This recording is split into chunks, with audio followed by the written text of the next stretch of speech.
வணக்கம் நண்பர்களே. மீண்டும் ஒரு அருமையான புத்தகத்தோடு உங்களை சந்திக்க வந்திருக்கிறேன். உங்களோட பணத்தை உங்களுக்காக வேலை செய்ய வைப்பது எப்படி? ஒரு பணக்கார தந்தையும் ஏழை தந்தையும் ஒரே மனிதனுக்கு இரண்டு வேறுபட்ட பாடங்களை கற்பித்தால் என்ன நடக்கும்? Rich dad poor dad. இந்த புத்தகம் உங்களுக்கு பணத்தை பற்றிய புரிதலை மாற்றி செல்வத்தை உருவாக்குவதற்கான ரகசியங்களை வெளிப்படுத்துகிறது.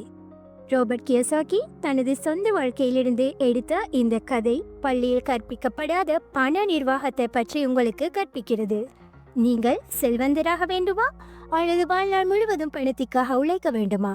இந்த புத்தகம் உங்களுக்கு பதிலை தருகிறது, அதுவும் ஒரு சுவாரஸ்யமான பயணமாக. ஹாய் ஃப்ரெண்ட்ஸ், இப்போ உங்களுக்கு நம்ம சேனலோட பேட்ரன் கம்யூனிட்டிக்கு ஜாயின் பண்ண முடியும்.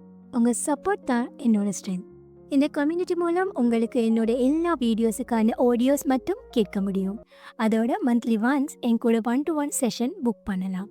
என் சேமஸ் Q&A செஷனுக்கு நீங்கள் எல்லோரும் ஜாயின் பண்ணலாம். அதில் நீங்கள் புத்தகம் சம்பந்தமான உங்களோட கேள்விகளை தாராளமாக கேட்கலாம். அதோட உங்களுக்கு வேணுமான புத்தகத்தை ரிக்வெஸ்ட் பண்ணலாம். அது அடுத்தடுத்த வீடியோஸில் கொடுக்கப்படும். அண்ட் இன்னும் நிறைய பெனிஃபிட்ஸ் காத்திருக்கு. ஸோ ஃப்ரெண்ட்ஸ், இப்போவே லிங்கை கிளிக் பண்ணி ஜாயின் பண்ணலாம். ரோபர்ட் கியோசாகி ஒரு பிரபல அமெரிக்க தொழிலதிபர், முதலீட்டாளர், எழுத்தாளர் மற்றும் பண நிர்வாகம் பற்றிய புரட்சிகரமான சிந்தனையாளர். அவர் அக்டோபர் 8, 1948 ஹவாய் தீவுகளில் உள்ள ஹிலோ என்ற இடத்தில் பிறந்தார். அவரது பெற்றோர் ஜப்பானிய அமெரிக்க வம்சாவளியை சேர்ந்தவர்கள். அவரது தந்தை ரோல்ஃப் எச் கியோசாகி ஒரு படித்த ஆசிரியரும் கல்வி அதிகாரியும் ஆவார். இவர் புத்தகத்தில் ஏழை தந்தை என்று சித்தரிக்கப்படுகிறார். ரோபர்ட்டின் வாழ்க்கை ஒரு சாதாரண தொடக்கத்தில் இருந்து பெரிய சாதனைகளை நோக்கிய பயணமாக அமைந்தது. மேலும் அவரது அனுபவங்கள் இந்த புத்தகத்தின் அடித்தளமாக மாறின. ரோபர்ட் தனது இளமை காலத்தில் நியூயார்க்கில் உள்ள அமெரிக்க மெரைன் அகாடமியில் படித்து 1969 பட்டம் பெற்றார். பின்னர் அவர் அமெரிக்க கடற்படையில் சேர்ந்து வியட்நாம் போரில் ஹெலிகாப்டர் பைலட்டாக பணியாற்றினார். இந்த அனுபவம் அவருக்கு தைரியமும் சவால்களை எதிர்கொள்ளும் மனப்பாங்கும் கொடுத்தது. போரிலிருந்து திரும்பிய பிறகு அவர் வணிக உலகில் காலடி எடுத்து வைத்தார். முதலில் அவர் ஜெராக்ஸ் நிறுவனத்தில் விற்பனையாளராக பணியாற்றினார். அங்கு விற்பனை திறன்களையும் மக்களுடன் பழகும் திறமையையும் வளர்த்து கொண்டார். 1977 ரோபர்ட் தனது முதல் தொழிலை தொடங்கினார். நைலான் மற்றும் வெல்க்ரோவால் செய்யப்பட்ட பண பைகளை உற்பத்தி செய்யும் ஒரு நிறுவனம். ஆனால் இந்த முயற்சி பெரிய வெற்றியை பெறவில்லை. மேலும் அவர் தோல்வியை சந்தித்தார். இந்த தோல்வி அவருக்கு ஒரு முக்கிய பாடத்தை கற்பித்தது. வணிகத்தில் ஆபத்துக்களை எடுப்பது, அதாவது ரிஸ்க் எடுப்பது மற்றும் தோல்விகளில் இருந்து கற்றுக்கொள்வது அவசியம். பின்னர் 1980களில் அவர் ரியல் எஸ்டேட் துறையில் நுழைந்தார். இது அவரது செல்வத்தை பெருக்குவதற்கு ஒரு முக்கிய திருப்புமுனையாக அமைந்தது. ரோபர்ட்டின் வாழ்க்கையில் மிக முக்கியமான தாக்கத்தை ஏற்படுத்தியவர் அவரது நண்பரின் தந்தை, புத்தகத்தில் பணக்கார தந்தை என்று அழைக்கப்படுபவர். இவர் ஒரு படிக்காத ஆனால் புத்திசாலித்தனமான தொழிலதிபர் ஆவார். அவர் ரோபர்ட்டுக்கு பணம், முதலீடு மற்றும் சொத்துக்களை பற்றிய நடைமுறை புரிதலை கற்பித்தார். இந்த பணக்கார தந்தை மற்றும் அவரது சொந்த ஏழை தந்தை ஆகியோரிடமிருந்து கிடைத்த பாடங்கள் ரோபர்ட்டின் சிந்தனையை மாற்றி ரிச் டேட் புவர் டேட் புத்தகத்திற்கு அடித்தளமாக அமைந்தன. 1994 ரோபர்ட் தனது நிதி சுதந்திரத்தை அடைந்து தொழிலில் இருந்து ஓய்வு பெற்றார். அப்போது அவருக்கு வயது 47 மட்டுமே. ஆனால் ஓய்வு அவரை நிறுத்தவில்லை. மாறாக அவர் தனது அறிவை உலகுடன் பகிர்ந்து கொள்ள முடிவு செய்தார். 1997 அவர் ஷெரான் லெக்டருடன் இணைந்து ரிச் டேட் புவர் டேட் புத்தகத்தை எழுதி வெளியிட்டார். இது ஒரு உலகளாவிய பெஸ்ட் செல்லராக மாறி 51 மொழிகளில் மொழிபெயர்க்கப்பட்டு 32 மில்லியனுக்கும் மேற்பட்ட பிரதிகள் விற்பனையாகின. இந்த புத்தகம் மக்களுக்கு பண நிர்வாகம் மற்றும் முதலீட்டு உத்திகளை எளிமையாக கற்பித்து பலரது வாழ்க்கையை மாற்றியது. ரோபர்ட் ஒரு எழுத்தாளராக மட்டுமல்லாமல் ஒரு பேச்சாளராகவும் கல்வியாளராகவும் தொடர்ந்து செயல்படுகிறார். அவர் ரிச் டேட் கம்பெனி என்ற நிறுவனத்தை நிறுவி பல பண நிர்வாகம் பற்றிய புத்தகங்கள், பயிற்சிகள் மற்றும் விளையாட்டுகளை உருவாக்கினார். உதாரணமாக கேஷ் ஃப்ளோ போர்ட் கேம், அவரது பணி மக்களை பள்ளி கல்வியை மீறிய நிதி அறிவை பெற ஊக்குவிப்பதாக உள்ளது. அவரது துணைவியார் கிம் கியோசாகி இணைந்து அவர் ரியல் எஸ்டேட் முதலீடுகளில் தொடர்ந்து ஈடுபட்டு நிதி சுதந்திரத்தை அடைவதற்கு மக்களுக்கு வழிகாட்டுகிறார். ராபர்ட் கியோசாகி சில சமயங்களில் சர்ச்சைக்குரிய கருத்துக்களை முன்வைப்பவர், குறிப்பாக பாரம்பரிய கல்வி மற்றும் வேலைவாய்ப்பு முறைகளை விமர்சிப்பவர். ஆனால் அவரது நேரடியான அணுகுமுறையும் நடைமுறை அறிவுரைகளும் அவரை உலகெங்கிலும் உள்ள மில்லியன் கணக்கான வாசகர்களுக்கு பிடித்தவராக மாற்றியுள்ளன. ரிச் டாட் புவர் டாட் மூலம் அவர் ஒரு சாதாரண மனிதனாக தொடங்கி தனது ஆழ்மனம் மற்றும் நிதி அறிவை பயன்படுத்தி செல்வத்தை உருவாக்கியதை நிரூபித்துள்ளார். முன்னுரை. ரிச் டாட் புவர் டாட், பணக்கார தந்தை ஏழை தந்தை. ஒரு தொடக்கம்.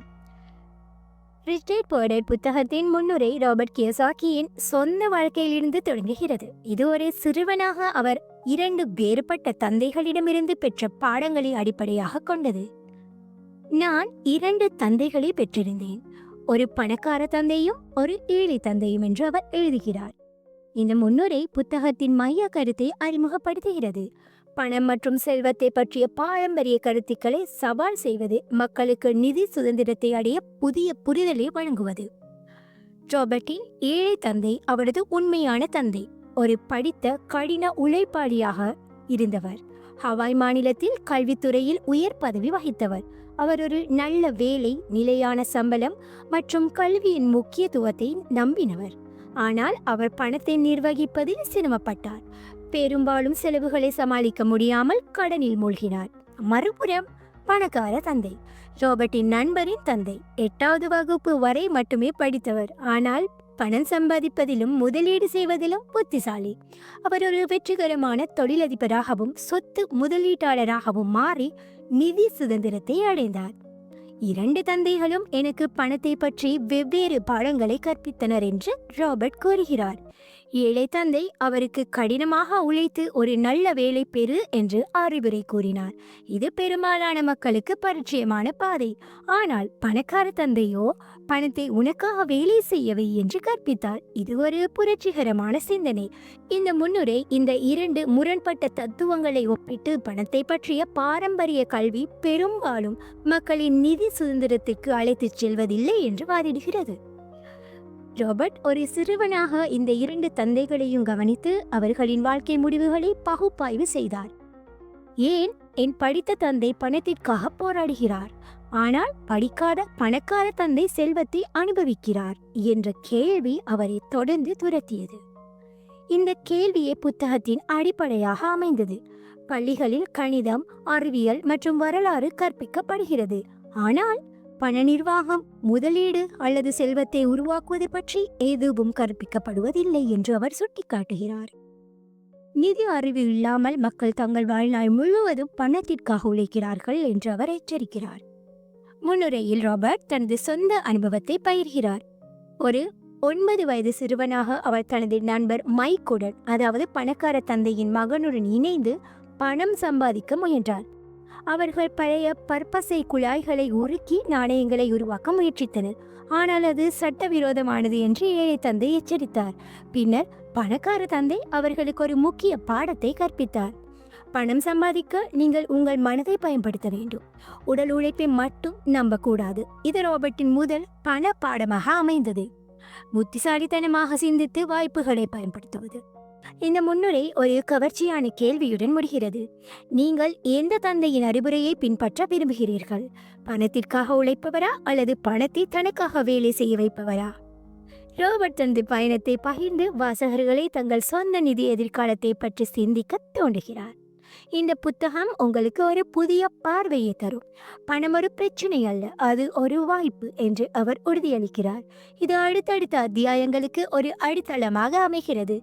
அங்கு அவர் பணக்கார தந்தையின் பாடங்களை விரிவாக விளக்குகிறார்.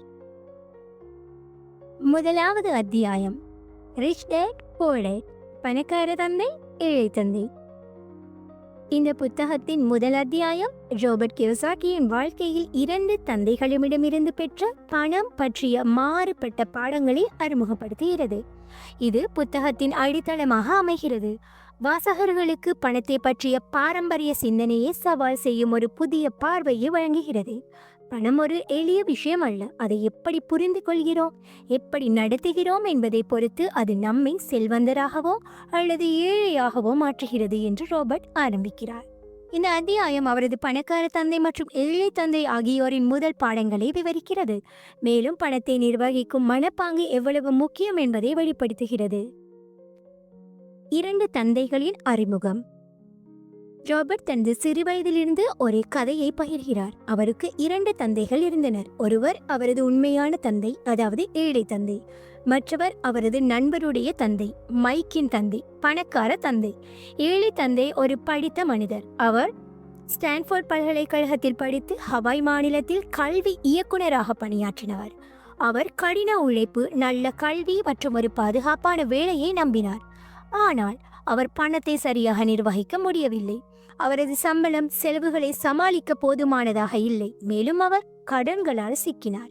மறுபுறம் பணக்கார தந்தை 8வது வகுப்பு வரை மட்டுமே படித்தவர். ஆனால் அவர் பணத்தை பற்றிய நடைமுறை அறிவில் சிறந்து விளங்கினார். அவர் ஒரு தொழிலதிபராகவும் சொத்து முதலீட்டாளராகவும் வெற்றி பெற்று செல்வத்தை உருவாக்கினார். படிப்பு முக்கியமில்லை, பணத்தை புரிந்து கொள்ளும் திறனே உன்னை செல்வந்தராக்கும் என்று அவர் நம்பினார். ராபர்ட் இந்த 2 தந்தைகளின் வாழ்க்கையை ஒப்பிட்டு அவர்களின் அணுகுமுறைகள் எவ்வாறு வெவ்வேறு முடிவுகளை தந்தன என்பதை ஆராய்கிறார். முதலாவது பாடம். இந்த அத்தியாயத்தின் மைய கதை 9 வயதில் ராபர்ட் மற்றும் அவரது நண்பர் மைக் ஆகியோருக்கு நடந்த ஒரு அனுபவத்தை சுற்றி அமைகிறது. இருவரும் பணக்காரர்களாக மாற வேண்டும் என்று முடிவு செய்து பணம் சம்பாதிக்க முயற்சித்தனர். அவர்கள் பழைய பற்பசை குழாய்களை சேகரித்து அவற்றை உருக்கி நாணயங்களை உருவாக்கினர். ஆனால் ராபர்ட்டின் ஏழை தந்தை அவர்களை தடுத்து இது சட்டவிரோதமானது என்று எச்சரித்தார். இது ஒரு தோல்வியாக முடிந்தாலும் அவர்களுக்கு ஒரு முக்கிய கேள்வியை எழுப்பியது: பணம் எப்படி சம்பாதிப்பது? இதை அறிந்து பணக்கார தந்தை அவர்களுக்கு உதவ முன்வந்தார். நீங்கள் பணம் சம்பாதிக்க விரும்பினால் முதலில் அதை பற்றி கற்றுக்கொள்ள வேண்டும் என்று அவர் கூறினார். அவர் ராபர்ட்டையும் மைக்கையும் தனது சிறிய கடையில் வேலை செய்ய அழைத்தார். மணிக்கு 10 சென்ட் சம்பளத்தில் வாரத்துக்கு 3 மணி நேரம் பணியாற்றினர். அவர்கள் குப்பைகளை அகற்றுவது, தரையை துடைப்பது போன்ற எளிய வேலைகளை செய்தனர். ஆனால் சில வாரங்களுக்கு பிறகு ராபர்ட் அதிருப்தி அடைந்தார். இது மிக குறைவான சம்பளம், நான் வெளியே விடுகிறேன் என்று அவர் பணக்கார தந்தையிடம் புகார் செய்தார். இதுதான் பணக்கார தந்தை தனது முதல் பெரிய பாடத்தை கற்பிக்கும் தருணம். நீங்கள் ஏன் அதிருப்தி அடைகிறீர்கள்? பெரும்பாலான மக்கள் இதைத்தான் செய்கிறார்கள். அவர்கள் பணத்திற்காக உழைக்கிறார்கள், ஆனால் பணம் அவர்களை கட்டுப்படுத்துகிறது என்று அவர் கேட்டார். ராபர்ட் புரியாமல் குழம்பினார். பின்னர் பணக்கார தந்தை ஒரு சவாலை முன்வைத்தார். நீங்கள் பணத்தை பற்றி கற்றுக்கொள்ள விரும்பினால் இலவசமாக வேலை செய்யுங்கள், அப்போதுதான் உங்கள் மனம் திறக்கும். ராபர்ட் முதலில் தயங்கினாலும் மைக் அவரை சம்மதிக்க வைத்தார். அவர்கள் சம்பளம் இல்லாமல் வேலை செய்ய ஆரம்பித்தனர். மேலும் பணக்கார தந்தை அவர்களுக்கு ஒரு முக்கிய உண்மையை வெளிப்படுத்தினார்: பணத்திற்காக உழைப்பவர்கள் ஒரு பொறியில் சிக்குகிறார்கள். அவர்கள் சம்பளத்தை நம்பி செலவுகளை சமாளிக்க மீண்டும் உழைக்கிறார்கள். ஆனால் பணக்காரர்கள் பணத்தை தங்களுக்காக வேலை செய்ய வைக்கிறார்கள். இது ராபர்ட்டுக்கு ஒரு புதிய சிந்தனையை திறந்தது. பணம் ஒரு கருவி, அதை நாம் கட்டுப்படுத்த வேண்டும், அது நம்மை கட்டுப்படுத்தக்கூடாது. ராபர்ட் இதை தனது ஏழை தந்தையிடம் பகிர்ந்தபோது அவர் அதை ஏற்கவில்லை. நல்ல வேலை பெறுவதற்கு படி, பாதுகாப்பாக வாழு என்று அவர் அறிவுரை கூறினார். ஏழை தந்தை பணத்தை ஒரு தேவையாக பார்த்தார். அதை சம்பாதித்து செலவழிப்பது மட்டுமே அவரது புரிதல். ஆனால் பணக்கார தந்தை பணத்தை ஒரு வாய்ப்பாக பார்த்தார். அதை முதலீடு செய்து அதன் மூலம் மேலும் பணத்தை உருவாக்கலாம் என்று நம்பினார். ஏழை தந்தை என்னை பணத்திற்கு அடிமையாக்கினார், பணக்கார தந்தையோ என்னை பணத்தின் மீது அதிகாரம் செலுத்த கற்பித்தார் என்று ராபர்ட் எழுதுகிறார். பயத்தையும் பேராசையையும் புரிந்து கொள்ளுதல். பணக்கார தந்தை மேலும் ஒரு ஆழமான பாடத்தை கற்பித்தார். பணத்தை பற்றிய மக்களின் முடிவுகளை பயமும் பேராசையும் தீர்மானிக்கின்றன. பயம் மக்களை பாதுகாப்பான வேலையை தேட வைக்கிறது. அவர்கள் சம்பளம் இல்லாமல் வாழ முடியாது என்று பயப்படுகிறார்கள். பேராசை அவர்களை அதிக சம்பளத்திற்காக பின்னால் ஓட வைக்கிறது. ஆனால் அவர்கள் அதை செலவழித்து மீண்டும் பணத்திற்காக உழைக்கிறார்கள். இந்த பொறியிலிருந்து விடுபட நீங்கள் பணத்தை பற்றி சிந்திக்கும் விதத்தை மாற்ற வேண்டும் என்று அவர் விளக்குகிறார். ஒரு உதாரணமாக பணக்கார தந்தை கூறினார், ஒரு மனிதன் ஒரு நல்ல வேலையை பெறுகிறான், அதிக சம்பளம் கிடைக்கிறது. ஆனால் அவன் பெரிய வீடு, கார் வாங்கி கடனில் மூழ்குகிறான். இப்போது அவன் மீண்டும் பணத்திற்காக உழைக்கிறான். இது ஒரு எலி ஓட்டம், ரெட் ரேஸ். பணக்காரர்கள் இதை தவிர்க்கிறார்கள். அவர்கள் சொத்துக்களை வாங்கி பணத்தை தங்களுக்காக வேலை செய்ய வைக்கிறார்கள். இந்த பாடத்தை வலுப்படுத்த பணக்கார தந்தை ஒரு உருவகத்தை பயன்படுத்தினார். பணம் ஒரு குதிரை. நீங்கள் அதை பயிற்றுவித்து உங்கள் பயணத்திற்கு பயன்படுத்தலாம், அல்லது அது உங்களை சுமந்து உங்களை கட்டுப்படுத்தலாம். ரோபர்ட் மற்றும் மைக் இதை புரிந்து கொண்டனர். அவர்கள் இலவசமாக வேலை செய்து பணத்திற்கு அப்பாற்பட்ட மதிப்பை கற்றனர். அத்தியாயம் ஒரு சிந்தனையை தோணும் குறிப்புடன் முடிகிறது. நீங்கள் பணத்திற்காக உழைக்கிறீர்களா அல்லது பணம் உங்களுக்காக உழைக்கிறதா? உங்கள் பதில் உங்கள் எதிர்காலத்தை தீர்மானிக்கும். இந்த முதல் அத்தியாயம் வாசகர்களை ஒரு புதிய மனநிலையை நோக்கி அழைத்துச் செல்கிறது. பணத்தை ஒரு சக்தியாக புரிந்து அதை கட்டுப்படுத்த கற்றுக்கொள்ள வேண்டும் என்று ஊக்குவிக்கிறது. இது அடுத்தடுத்த பாடங்களுக்கு அடித்தளமாக அமைகிறது, அங்கு பணக்கார தந்தையின் நிதி ஞானம் மேலும் விரிவாக விவரிக்கப்படுகிறது. இரண்டாவது அத்தியாயம், the rich don't work for money. பணக்காரர்கள் பணத்திற்காக உழைப்பதில்லை. ரிச் டாட் புவர் டாட் புத்தகத்தின் இரண்டாவது அத்தியாயம் முதல் அத்தியாயத்தில் தொடங்கிய கதையை மேலும் விரிவாக்க பணக்காரர்கள் பணத்திற்காக உழைப்பதில்லை என்ற முதல் முக்கிய பாடத்தை ஆழமாக விளக்குகிறது. ராபர்ட் கியோசாகி இங்கு பணத்தை பற்றிய பொதுவான மனப்பாங்கை சவால் செய்கிறார். பெரும்பாலான மக்கள் பணத்திற்காக உழைப்பதால் ஒரு நிதி பொறியில் சிக்கிக் கொள்கிறார்கள் என்று அவர் வாதிடுகிறார். பணம் உங்களை கட்டுப்படுத்தாமல் நீங்கள் பணத்தை கட்டுப்படுத்த வேண்டும் என்று அவர் வலியுறுத்துகிறார். இந்த அத்தியாயம் பணக்கார தந்தையிடமிருந்து ரோபர்ட் மற்றும் மைக் பெற்ற அனுபவங்களை விவரிக்கிறது, மேலும் பணத்தை பற்றி சிந்திக்கும் விதத்தை மாற்றுவதற்கு வாசகர்களை ஊக்குவிக்கிறது. இந்த அத்தியாயம் முதல் அத்தியாயத்தில் ரோபர்ட் மற்றும் மைக் பணக்கார தந்தையின் கடையில் இலவசமாக வேலை செய்ய முடிவு செய்த இடத்திலிருந்து ஆரம்பிக்கிறது. அவர்கள் மணிக்கு 10 சென்ட் சம்பளத்தை விட்டுவிட்டு பணத்திற்கு அப்பாற்பட்ட ஒரு பாடத்தை கற்க தயாராகினர். பணக்கார தந்தை அவர்களை வேலைக்கு அமர்த்தி ஒரு புதிய புரிதலை அறிமுகப்படுத்தினார். பணத்திற்காக உழைப்பது உங்களை ஒரு எலி ஓட்டத்தில் சிக்க வைக்கிறது, நீங்கள் அதிலிருந்து விடுபட வேண்டும். அவர் ரோபர்ட்டையும் மைக்கையும் ஒரு சிறிய சவாலுக்கு உட்படுத்தினார். அவர்களே வேலை செய்ய வைத்து அவர்களது மனப்பாங்கை சோதித்தார். ரோபர்ட் விளக்குகிறார், நாங்கள் கடையில் துடைத்து சுத்தம் செய்தோம், ஆனால் பணம் பெறவில்லை. ஆனால் ஒவ்வொரு நாளும் பணக்கார தந்தை எங்களிடம் பேசி பணத்தை பற்றிய புதிய யோசனைகளை பகிர்ந்தார். இந்த அனுபவம் அவர்களுக்கு ஒரு தெளிவான உண்மையை காட்டியது. பணம் ஒரு மாயை. அதை எப்படி புரிந்து கொள்கிறோம் என்பதை பொறுத்து அது நம்மை வழிநடத்துகிறது அல்லது நாம் அதை வழிநடத்துகிறோம். பணக்கார தந்தை ஒரு ஆழமான பாடத்தை கற்பித்தார். மக்களை பணத்திற்காக உழைக்க வைப்பது பயமும் பேராசையும் தான் என்று அவர் விளக்கினார். பயம் என்பது பணம் இல்லை என்றால் நான் வாழ முடியாது என்ற எண்ணம். பேராசை என்பது நான் அதிக பணம் சம்பாதிக்க வேண்டும் என்ற ஆசை. இந்த இரண்டு உணர்ச்சிகளும் மக்களை ஒரு வட்டத்தில் சிக்க வைக்கின்றன. அவர்கள் ஒரு வேலையை பெறுகிறார்கள், சம்பளம் பெறுகிறார்கள், பின்னர் அதை செலவழித்து மீண்டும் உழைக்கிறார்கள். இது ஒரு எலியோட்டம். நீங்கள் எவ்வளவு வேகமாக ஓடினாலும் நீங்கள் ஒரே இடத்தில் இருக்கிறீர்கள் என்று அவர் கூறினார். உதாரணமாக பணக்கார தந்தை பகிர்ந்தார், ஒரு மனிதன் ஒரு நல்ல வேலையை பெறுகிறான். அவனுக்கு மாதம் 50,000 ரூபாய் சம்பளம் கிடைக்கிறது. அவன் மகிழ்ச்சி அடைகிறான். ஒரு பெரிய வீட்டுக்கு கடன் வாங்குகிறான், ஒரு கார் வாங்குகிறான். இப்போது அவனுக்கு செலவுகள் அதிகமாகிறது. அவன் மீண்டும் பணத்திற்காக உழைக்கிறான், ஏனென்றால் அவனுக்கு கடன் திருப்பி செலுத்த வேண்டும். அவன் சம்பள உயர்வை பெறுகிறான், ஆனால் செலவுகளும் அதே போல் உயர்கின்றன. இது ஒரு முடிவில்லாத சுழற்சி. It's like a loop. பணக்காரர்கள் இதை தவிர்க்கிறார்கள். அவர்கள் பணத்தை சம்பாதித்து அதை முதலீடு செய்து தங்களுக்காக வேலை செய்ய வைக்கிறார்கள். பணக்கார தந்தை ரோபர்ட்டையும் மைக்கையும் ஒரு பரிசோதனைக்கு உட்படுத்தினார். அவர் அவர்களுக்கு ஒரு சிறிய வேலையை மீண்டும் கொடுத்தார், ஆனால் இம்முறை மணிக்கு 25 சென்ட் சம்பளம் தருவதாக சொன்னார். ரோபர்ட் மகிழ்ச்சி அடைந்தார். ஆனால் பணக்கார தந்தை உடனடியாக சம்பளத்தை மணிக்கு $1 உயர்த்தினார். இப்போது நீங்கள் வேலை செய்வீர்களா என்று கேட்டார். ரோபர்ட் ஆச்சரியப்பட்டார்.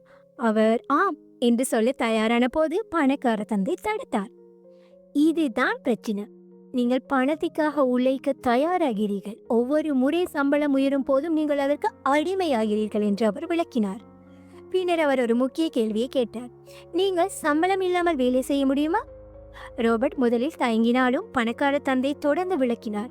நீங்கள் பணத்திற்காக உழைப்பதை நிறுத்தினால் உங்கள் மனம் புதிய வாய்ப்புகளை தேடும். பணம் சம்பாதிக்க பல வழிகள் உள்ளன, ஆனால் அதற்கு உங்கள் மனதை பயன்படுத்த வேண்டும். உடல் உழைப்பை மட்டுமே நம்பக்கூடாது. இது ரோபர்ட்டுக்கும் ஒரு புரிதலை தந்தது. பணத்துக்கு அப்பால் சிந்திக்க வேண்டும்.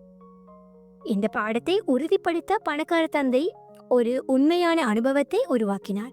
அவர்கள் இலவசமாக வேலை செய்யும் போதே கடையில் பழைய காமிக் புத்தகங்கள் குவிந்து கிடப்பதை ரோபர்ட் கவனித்தார். இவற்றை என்ன செய்கிறீர்கள் என்று கேட்டபோது பணக்கார தந்தை அவை பயனற்றவை, வீசி விடுகிறேன் என்று பதிலளித்தார். ஆனால் ரோபர்ட் ஒரு யோசனையை முன்மொழிந்தார். நாங்கள் இவற்றை விற்று பணம் சம்பாதிக்கலாமா? பணக்கார தந்தை சிரித்து, சரி, ஆனால் என் கடையை பயன்படுத்தக்கூடாது என்று சொன்னார். ரோபர்ட் மற்றும் மைக் ஒரு திட்டத்தை உருவாக்கினர். அவர்கள் மைக்கின் வீட்டு கேரேஜை ஒரு சிறிய நூலகமாக மாற்றினார். அவர்கள் காமிக் புத்தகங்களை ஒரு நாளைக்கு 10 சென்ட் என்ற கட்டணத்தில் பிற குழந்தைகளுக்கு வாசிக்க கொடுத்தனர். விரைவில் அவர்கள் வாரத்திற்கு $9.50 சம்பாதித்தனர், அதுவும் வேலை செய்யாமலே. நாங்கள் பணத்திற்காக உழைக்கவில்லை, பணம் எங்களுக்காக உழைத்தது என்று ரோபர்ட் புரிந்து கொண்டார். இது அவர்களுக்கு ஒரு புரட்சிகரமான பாடமாக அமைந்தது. பணத்தை உருவாக்க நீங்கள் புத்திசாலித்தனமாக சிந்தித்து வாய்ப்புகளை உருவாக்க வேண்டும். ரோபர்ட் இந்த வெற்றியை தனது ஏழை தந்தையிடம் பகிர்ந்த போது அவர் அதை புரிந்து கொள்ளவில்லை. நீங்கள் படித்து ஒரு நல்ல வேலையை பெற வேண்டும், இது ஒரு நிலையான தேர்வு இல்லை என்று அவர் கூறினார். ஏழை தந்தை பணத்தை ஒரு நிலையான சம்பளமாக மட்டுமே பார்த்தார்.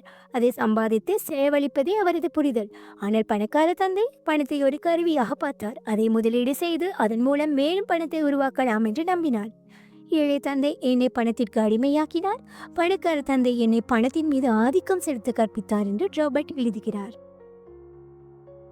இந்த அத்தியாயம் ஒரு முக்கிய உண்மையை வலியுறுத்துகிறது. பணக்காரர்கள் பணத்திற்காக உழைப்பதில்லை, அவர்கள் பணத்தை தங்களுக்காக உழைக்க வைக்கிறார்கள்.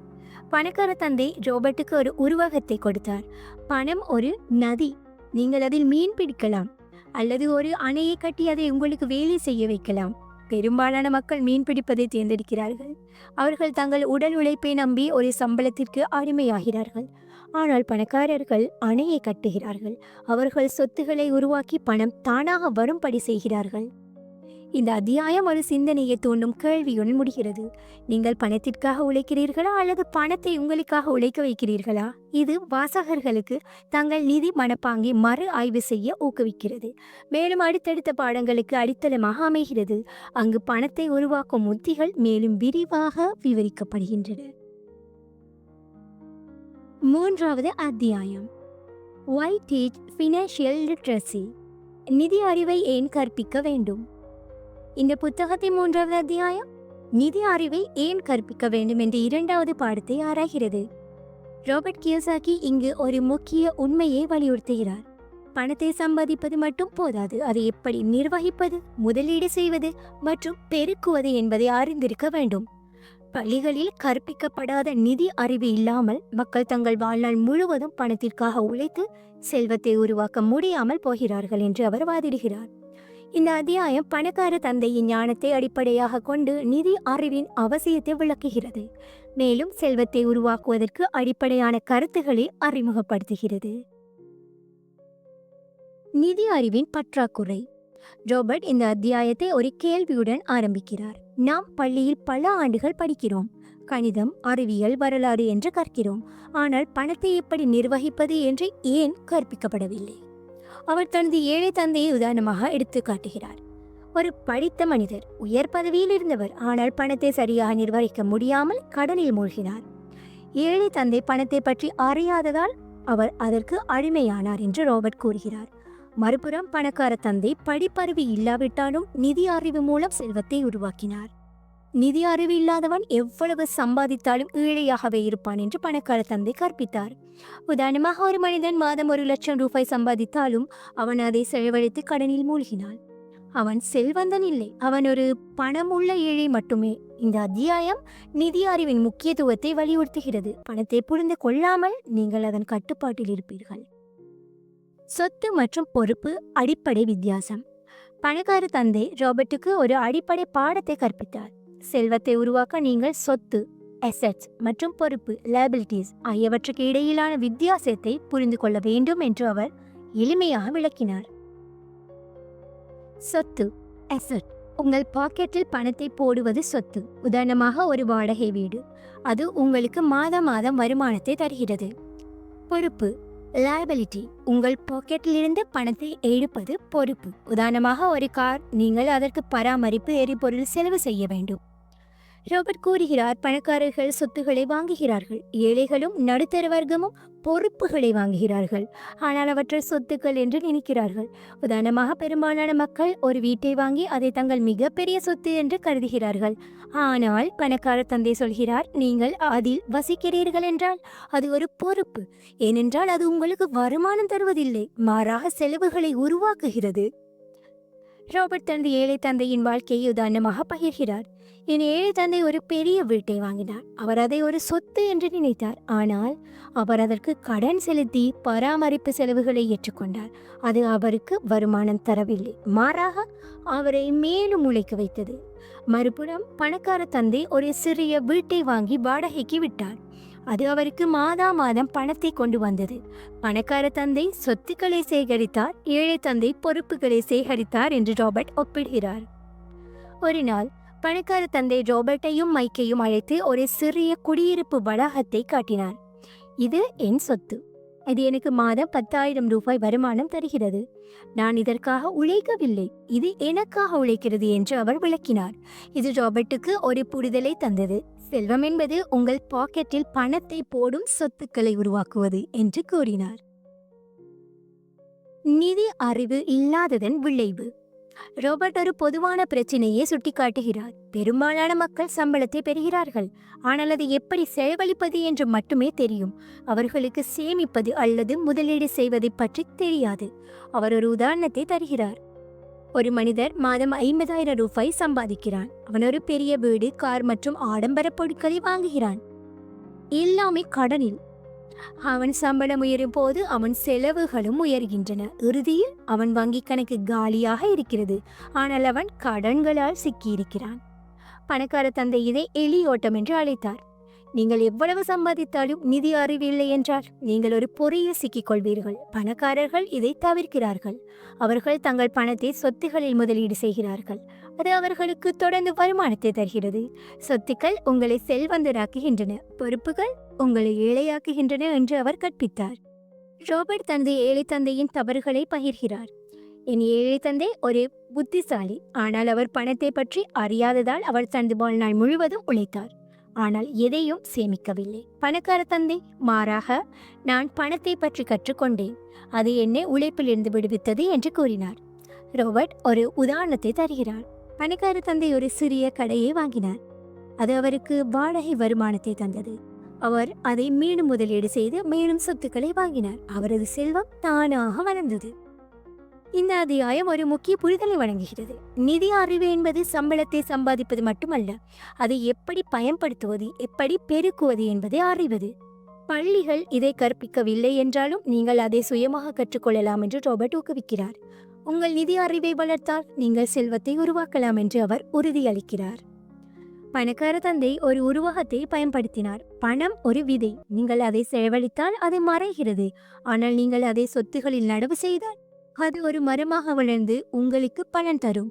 ராபர்ட் இதை புரிந்து கொண்டார். செல்வம் என்பது உழைப்பு அல்ல, மாறாக புத்திசாலித்தனமான முடிவுகளால் வருகிறது. இந்த அத்தியாயம் ஒரு சிந்தனையை தூண்டும் கேள்வியுடன் முடிகிறது. நீங்கள் சொத்துக்களை வாங்குகிறீர்களா அல்லது பொறுப்புகளை சேகரிக்கிறீர்களா? உங்கள் நிதி எதிர்காலம் அதை பொறுத்தது. இது வாசகர்களை தங்கள் பண பழக்கங்களை மறு ஆய்வு செய்ய அழைக்கிறது, மேலும் அடுத்தடுத்த பாடங்களுக்கு அடித்தளமாக அமைகிறது. அங்கு நிதி அறிவை நடைமுறையில் பயன்படுத்துவது விவரிக்கப்படுகிறது. 4வது அத்தியாயம், மைண்ட் யுவர் ஓன் பிஸ்னஸ். உங்கள் சொந்த வியாபாரத்தை கவனியுங்கள். இந்த புத்தகத்தின் 4வது அத்தியாயம் உங்கள் சொந்த வியாபாரத்தை கவனியுங்கள் என்ற 3வது பாடத்தை ஆராய்கிறது. ராபர்ட் கியோசாகி இங்கு ஒரு புரட்சிகரமான யோசனையை முன்வைக்கிறார். நீங்கள் ஒரு வேலையில் உழைத்தாலும் உங்கள் சொந்த நிதி வியாபாரத்தை உருவாக்குவதில் கவனம் செலுத்த வேண்டும். பெரும்பாலான மக்கள் தங்கள் முதலாளியின் வியாபாரத்தை வளர்ப்பதற்காக உழைக்கிறார்கள் என்று அவர் வாதிடுகிறார். ஆனால் பணக்காரர்கள் தங்கள் சொந்த செல்வத்தை உருவாக்குவதற்கு முயல்கிறார்கள். இந்த அத்தியாயம் பணக்கார தந்தையின் அறிவுரையை அடிப்படையாக கொண்டு நிதி சுதந்திரத்தை அடைவதற்கு ஒரு சொந்த வியாபாரத்தை கட்டியெழுப்புவதன் முக்கியத்துவத்தை விளக்குகிறது. மற்றவர்களின் வியாபாரத்திற்கு உழைப்பது. ரோபர்ட் இந்த அத்தியாயத்தை ஒரு அவதானிப்புடன் ஆரம்பிக்கிறார். பெரும்பாலான மக்கள் தங்கள் வாழ்நாள் முழுவதும் மற்றவர்களின் வியாபாரத்தை வளர்க்கிறார்கள். அவர்கள் தங்கள் முதலாளியின் நிறுவனத்திற்காக உழைக்கிறார்கள், ஆனால் தங்கள் சொந்த நிதி எதிர்காலத்தை புறக்கணிக்கிறார்கள். அவர் தனது ஏழை தந்தையை உதாரணமாக எடுத்து காட்டுகிறார். என் ஏழை தந்தை ஒரு அரசு அதிகாரியாக உழைத்தார். அவர் கல்வித்துறையை மேம்படுத்தினார், ஆனால் அவரது சொந்த நிதிநிலை மோசமாகவே இருந்தது. அவர் மற்றவர்களின் வியாபாரத்தை கவனித்தார், ஆனால் தன்னுடையதை கவனிக்கவில்லை. பணக்கார தந்தை இதற்கு மாறாக ஒரு வித்தியாசமான அணுகுமுறையை கற்பித்தார். நீங்கள் ஒரு வேலையில் இருந்தாலும் உங்கள் சொந்த வியாபாரத்தை உருவாக்கு, அது உனது செல்வத்தை பெருக்கும். அவர் வியாபாரம் என்ற வார்த்தையை ஒரு பரந்த பொருளில் பயன்படுத்தினார். இது ஒரு நிறுவனத்தை தொடங்குவது மட்டுமல்ல, உங்கள் சொந்த நிதி சொத்துக்களை உருவாக்குவதையும் குறிக்கிறது. உங்கள் வேலை உங்களுக்கு சம்பளத்தை தரலாம், ஆனால் உங்கள் சொந்த வியாபாரம் உங்களுக்கு சுதந்திரத்தை தரும் என்று அவர் விளக்கினார். வேலை மற்றும் வியாபாரத்திற்கு இடையிலான வித்தியாசம். பணக்கார தந்தை ஒரு முக்கிய வித்தியாசத்தை விளக்கினார். ஒரு வேலை என்பது உங்கள் நேரத்தையும் உழைப்பையும் பணமாக மாற்றுவது, ஆனால் அது உங்களை செல்வந்தராக்காது. உங்கள் சொந்த வியாபாரம் என்பது உங்கள் பணத்தை உங்களுக்காக உழைக்க வைப்பது. உதாரணமாக, ஒரு மனிதன் ஒரு நிறுவனத்தில் மாதம் 50,000 ரூபாய் சம்பாதிக்கலாம், ஆனால் அவன் அதை செலவழித்தால் அவன் எப்போதும் உழைப்பவனாகவே இருப்பான். ஆனால் அவன் அதை சொத்துகளில் முதலீடு செய்து ஒரு வாடகை வீட்டை வாங்கினான், அது அவனுக்கு தொடர்ந்து வருமானத்தை தரும். இதுதான் அவனது வியாபாரம். ரோபர்ட் ஒரு உண்மையான அனுபவத்தை பகிர்கிறார். நான் ஜெராக்ஸ் நிறுவனத்தில் விற்பனையாளராக பணியாற்றினேன். அது எனக்கு ஒரு நல்ல சம்பளத்தை தந்தது, ஆனால் பணக்கார தந்தை என்னை எச்சரித்தார். நீ ஜெராக்ஸின் வியாபாரத்தை வளர்க்கிறாய், உன்னுடையதை அல்ல. அவர் என்னை என் சம்பளத்தில் ஒரு பகுதியை எடுத்து சிறிய சொத்து முதலீடுகளை தொடங்க சொன்னார். இது ரோபர்ட்டுக்கு ஒரு புரிதலை தந்தது. வேலை ஒரு தற்காலிக தீர்வு, ஆனால் சொந்த வியாபாரம் ஒரு நீண்ட கால செல்வத்தை உருவாக்கும். சொத்துக்களை உருவாக்குவது. பணக்கார தந்தை உங்கள் சொந்த வியாபாரம் என்ற கருத்தை மேலும் விரிவாக்கினார். உங்கள் வியாபாரம் என்பது உங்கள் சொத்துகளில் தொகுப்பு, அவை உங்களுக்கு வருமானத்தை தர வேண்டும். அவர் சில உதாரணங்களை பகிர்ந்தார். ரியல் எஸ்டேட், ஒரு வாடகை வீடு அல்லது கடை, இவை உங்களுக்கு மாதம் பணத்தை தருகின்றன. பங்குகள், ஒரு நல்ல நிறுவனத்தின் பங்குகள், இவை டிவிடெண்ட் மூலம் வருமானத்தை தரலாம். வணிகம், ஒரு சிறிய தொழிலை தொடங்குவது, இது உங்களுக்கு லாபத்தை உருவாக்கும். நீங்கள் ஒரு வேலை செய்யலாம், ஆனால் உங்கள் சம்பளத்தை சொத்துக்களை வாங்க பயன்படுத்துங்கள், அதுதான் உங்கள் வியாபாரம் என்று அவர் அறிவுறுத்தினார். ரோபர்ட் ஒரு உதாரணத்தை தருகிறார்.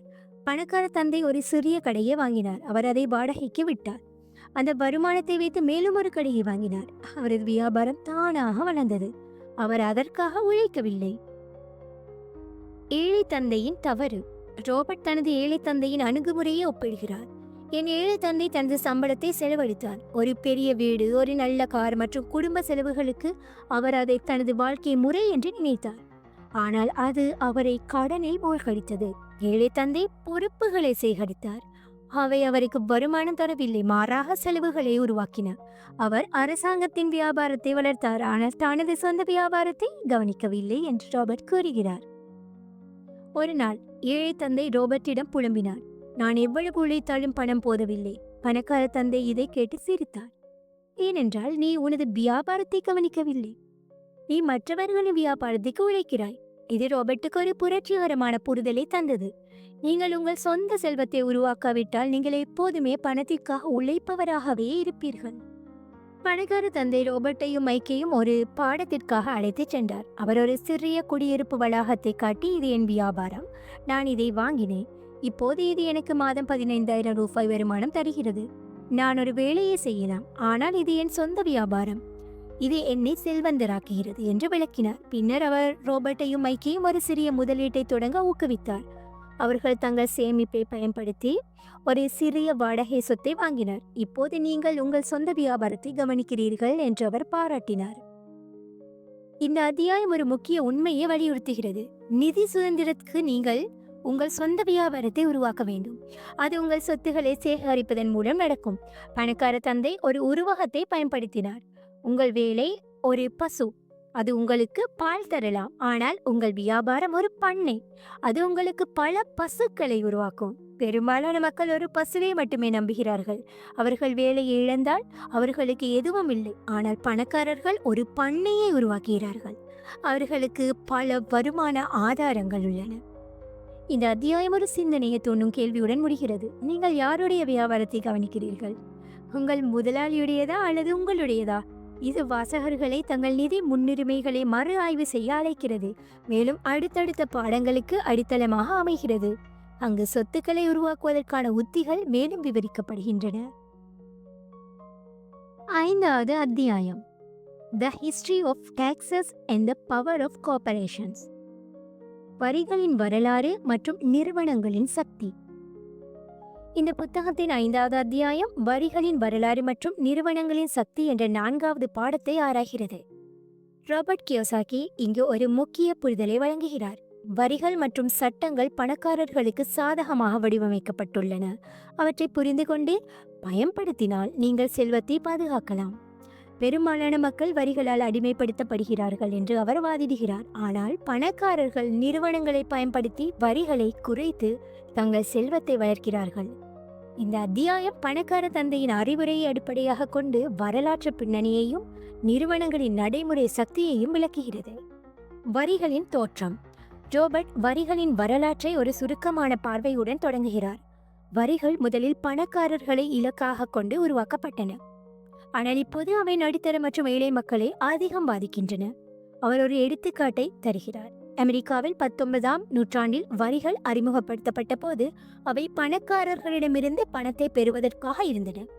ஆனால் 20ஆம் நூற்றாண்டில் வருமான வரி சட்டங்கள் பரவலாக்கப்பட்டு சாதாரண மக்களையும் பாதிக்க தொடங்கின. இது ஒரு முரண்பாடு. வரிகள் பணக்காரர்களை தண்டிக்க உருவாக்கப்பட்டன, ஆனால் இப்போது அவை ஏழைகளையும் நடுத்தர வர்க்கத்தையும் சுமையாக்குகின்றன என்று அவர் கூறுகிறார். பணக்கார தந்தை இதை விளக்கினார். அரசாங்கம் பணத்திற்காக உழைப்பவர்களை வரி மூலம் தண்டிக்கிறது. நீங்கள் ஒரு வேலையில் சம்பாதித்தால் உங்கள் சம்பளத்தில் ஒரு பெரிய பகுதி வரியாக செல்கிறது. உதாரணமாக, ஒரு மனிதன் மாதம் 50,000 ரூபாய் சம்பாதித்தால் அவனுக்கு 30 முதல் 40% வரியாக செலுத்த வேண்டியிருக்கும். அவனுக்கு மீதம் 30,000 ரூபாய் மட்டுமே கிடைக்கும். நீங்கள் எவ்வளவு உழைத்தாலும் அரசாங்கம் முதலில் தனது பங்கை எடுத்துக்கொள்கிறது என்று அவர் எச்சரிக்கிறார். பணக்காரர்கள் வரிகளை எப்படி தவிர்க்கிறார்கள்? பணக்கார தந்தை ஒரு முக்கிய ரகசியத்தை பகிர்ந்தார். பணக்காரர்கள் நிறுவனங்களை பயன்படுத்தி வரிகளை குறைக்கிறார்கள். அவர்கள் சட்டத்தை தங்கள் நன்மைக்கு பயன்படுத்துகிறார்கள். அவர்கள் விளக்கினார். ஒரு தனிநபர் தனது சம்பளத்துக்கு முன்பு வரி செலுத்த வேண்டும், இன்கம் டேக்ஸ். ஆனால் ஒரு நிறுவனம் முதலில் செலவுகளை கழித்து பின்னர் மீதமுள்ள லாபத்திற்கு மட்டும் வரி செலுத்துகிறது. இது ஒரு பெரிய வித்தியாசம். நிறுவனங்கள் உங்களுக்கு சட்டபூர்வமாக பணத்தை சேமிக்க உதவுகின்றன என்று அவர் கூறுகிறார். ஒரு உதாரணத்தை அவர் தந்தார். நான் ஒரு நிறுவனத்தை நடத்துகிறேன். நான் ஒரு வணிக பயணத்திற்கு செல்கிறேன். அதற்காக செலவை, அதாவது விமான டிக்கெட், ஹோட்டல் என் நிறுவனம் செலுத்துகிறது. அது ஒரு வணிக செலவு ஆக கருதப்படுகிறது. அதனால் என் வரி குறைகிறது. ஆனால் ஒரு சாதாரண ஊழியர் அதே பயணத்துக்கு தனது சம்பளத்தை செலவு செய்தால் அவர் அதற்கு முழு வரியையும் செலுத்தியிருப்பார். பணக்காரர்கள் இந்த வழியில் தங்கள் செலவுகளை வணிக செலவுகளாக மாற்றி வரி சுமையை குறைக்கிறார்கள். நிறுவனங்களின் சக்தி. பணக்கார தந்தை நிறுவனங்களின் சக்தியை விரிவாக விளக்கினார். ஒரு நிறுவனம் உங்களுக்கு ஒரு கவசம். அது உங்கள் பணத்தை பாதுகாக்கிறது மற்றும் உங்களுக்கு சுதந்திரத்தை தருகிறது. அவர் சில நன்மைகளை பட்டியலிட்டார். முதலாவது, வரி சேமிப்பு. நிறுவனங்கள் செலவுகளை கழித்த பிறகு வரி செலுத்துகின்றன. வணிக செலவுகளாக கார், பயணம், உணவு போன்றவையே சேர்க்கலாம். 2, பாதுகாப்பு. ஒரு நிறுவனம் உங்கள் தனிப்பட்ட சொத்துக்களை பாதுகாக்கிறது. வணிகத்தில் தோல்வி ஏற்பட்டால் உங்கள் தனிப்பட்ட பணம் பாதிக்கப்படாது. 3வது, நெகிழ்வுத்தன்மை. நிறுவனங்கள் உங்கள் பணத்தை முதலீடு செய்யவும் செல்வத்தை பெருக்கவும் உதவுகின்றன. ரோபர்ட் ஒரு உதாரணத்தை பகிர்கிறார். பணக்கார தந்தை ஒரு சிறிய நிறுவனத்தை தொடங்கினார். அவர் அதன் மூலம் சொத்துக்களை வாங்கினார், வாடகை வருமானத்தை சேகரித்தார். அவர் தனது வணிக செலவுகளை நிறுவனத்தில் கழித்து வரியை குறைத்தார். அவரது செல்வம் வளர்ந்தது, ஆனால் அவர் குறைவான வரி செலுத்தினார். இது ரோபர்ட்டுக்கு ஒரு புரிதலை தந்தது. நிறுவனங்கள் பணக்காரர்களுக்கு ஒரு சட்டபூர்வ கருவி. ரோபர்ட் தனது ஏழை தந்தையின் முரண்பட்ட பார்வையை பகிர்கிறார். என் ஏழை தந்தை வரிகளை ஒரு சுமையாக பார்த்தார். அவர் அரசாங்கத்திற்கு பணம் செலுத்துவதை தவிர்க்க முடியாது என்று நினைத்தார். ஒரு நாள் ஏழை தந்தை புலம்பினார். நான் எவ்வளவு உழைத்தாலும் வரி என் பணத்தை எடுத்துக்கொள்கிறது. பணக்கார தந்தை இதை கேட்டு சிரித்தார். ஏனென்றால் நீ சட்டத்தை புரிந்து கொள்ளவில்லை. நீ அதை எதிர்த்து போராடுகிறாய். ஆனால் பணக்காரர்கள் அதை தங்கள் நன்மைக்கு பயன்படுத்துகிறார்கள். ஏழை தந்தை ஒரு சாதாரண ஊழியராக இருந்தார். அவர் தனது சம்பளத்தில் முதலில் வரி செலுத்தி பின்னர் மீதியை செலவழித்தார். அவர் அரசாங்கத்திற்கு உழைத்தார், பின்னர் தனக்காக உழைத்தார் என்று ராபர்ட் கூறுகிறார். ஆனால் பணக்கார தந்தை முற்றிலும் மாறுபட்டார். அவர் நிறுவனங்களை பயன்படுத்தி தனது வருமானத்தை பாதுகாத்து அதை முதலீடு செய்தார். பணக்கார தந்தை ராபர்ட்டையும் மைக்கையும் ஒரு பாடத்திற்காக அழைத்துச் சென்றார். அவர் தனது நிறுவனத்தின் நிதி அறிக்கையை காட்டி, நான் ஒரு சொத்தை வாங்கினேன், என் நிறுவனம் அதற்கு பணம் செலுத்தியது, நான் ஒரு வணிக பயணம் சென்றேன், என் நிறுவனம் அதற்கு செலவு செய்தது, இவை எல்லாம் வரி குறைப்புக்கு உதவுகின்றன என்று விளக்கினார். பின்னர் அவர் அவர்களை ஒரு சிறிய நிறுவனத்தை உருவாக்கி அதன் மூலம் தங்கள் சொத்து முதலீடுகளை நிர்வகித்தனர். இப்போது நீங்கள் வரிகளை குறைத்து உங்கள் செல்வத்தை பாதுகாக்கிறீர்கள் என்று அவர் பாராட்டினார். இந்த அத்தியாயம் ஒரு முக்கிய உண்மையை வலியுறுத்துகிறது. வரிகள் உங்களை அடிமைப்படுத்தலாம், ஆனால் நிறுவனங்கள் உங்களை விடுவிக்கலாம். இதை புரிந்து கொள்ள நிதி அறிவு தேவை. பணக்கார தந்தை ஒரு உருவகத்தை பயன்படுத்தினார். வரிகள் ஒரு புயல் போன்றது. நீங்கள் அதை எதிர்த்து நின்றால் நீங்கள் நனைவீர்கள். ஆனால் நீங்கள் ஒரு குடையை பயன்படுத்தினால், அதாவது நிறுவனம் ஒன்றை, நீங்கள் பாதுகாப்பாக இருப்பீர்கள். பெரும்பாலான மக்கள் வரிகளை ஒரு தவிர்க்க முடியாத சுமையாக பார்க்கிறார்கள், ஆனால் பணக்காரர்கள் அதை ஒரு வாய்ப்பாக பயன்படுத்துகிறார்கள். இந்த அத்தியாயம் ஒரு சிந்தனையை தோணும் கேள்வியுடன் முடிகிறது. நீங்கள் வரிகளுக்கு உழைக்கிறீர்களா அல்லது வரிகளை உங்களுக்கு சாதகமாக பயன்படுத்துகிறீர்களா? இது வாசகர்களை சட்டம் மற்றும் நிறுவனங்களை பற்றி கற்க அழைக்கிறது, மேலும் அடுத்தடுத்த பாடங்களுக்கு அடித்தளமாக அமைகிறது. அங்கு செல்வத்தை பெருக்குவதற்காக உத்திகள் மேலும் விவரிக்கப்படுகின்றன. 6வது அத்தியாயம், த ரிச் இன்வென்ட் மணி. பணக்காரர்கள் பணத்தை கண்டுபிடிக்கிறார்கள். இந்த புத்தகத்தின் 6வது அத்தியாயம் பணக்காரர்கள் பணத்தை கண்டுபிடிக்கிறார்கள் என்ற 5வது பாடத்தை ஆராய்கிறது. ராபர்ட் கியோசாகி இங்கு ஒரு தைரியமான கருத்தை முன்வைக்கிறார். பணம் ஒரு மாயை, பணக்காரர்கள் அதை உருவாக்குகிறார்கள். ஏனென்றால் அவர்கள் வாய்ப்புகளை பார்க்கிறார்கள், ரிஸ்குகளை எடுக்கிறார்கள் மற்றும் தங்கள் மனதை பயன்படுத்துகிறார்கள். பெரும்பாலான மக்கள் பணத்திற்காக உழைப்பதில் மட்டுமே கவனம் செலுத்துகிறார்கள் என்று அவர் வாதிடுகிறார். ஆனால் பணக்காரர்கள் பணத்தை கண்டுபிடிக்க கற்றுக்கொள்கிறார்கள். இந்த அத்தியாயம் பணக்கார தந்தையின் அறிவுரையை அடிப்படையாக கொண்டு நிதி புத்திசாலித்தனம் மற்றும் ரிஸ்குகளை எடுக்கும் திறன் எவ்வாறு செல்வத்தை உருவாக்குகிறது என்பதை விளக்குகிறது. பணம் ஒரு மாயை. ராபர்ட் இந்த அத்தியாயத்தை ஒரு சிந்தனையை தோன்றும் கருத்துடன் ஆரம்பிக்கிறார்.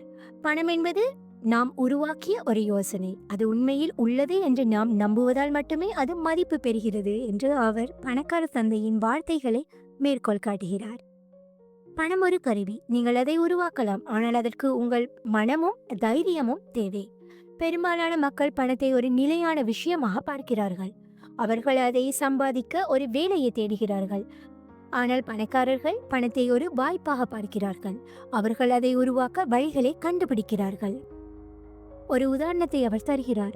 ஒரு சாதாரண மனிதன் ஒரு வேலையை பெறுகிறான், மாதம் 50,000 ரூபாய் சம்பாதிக்கிறான்.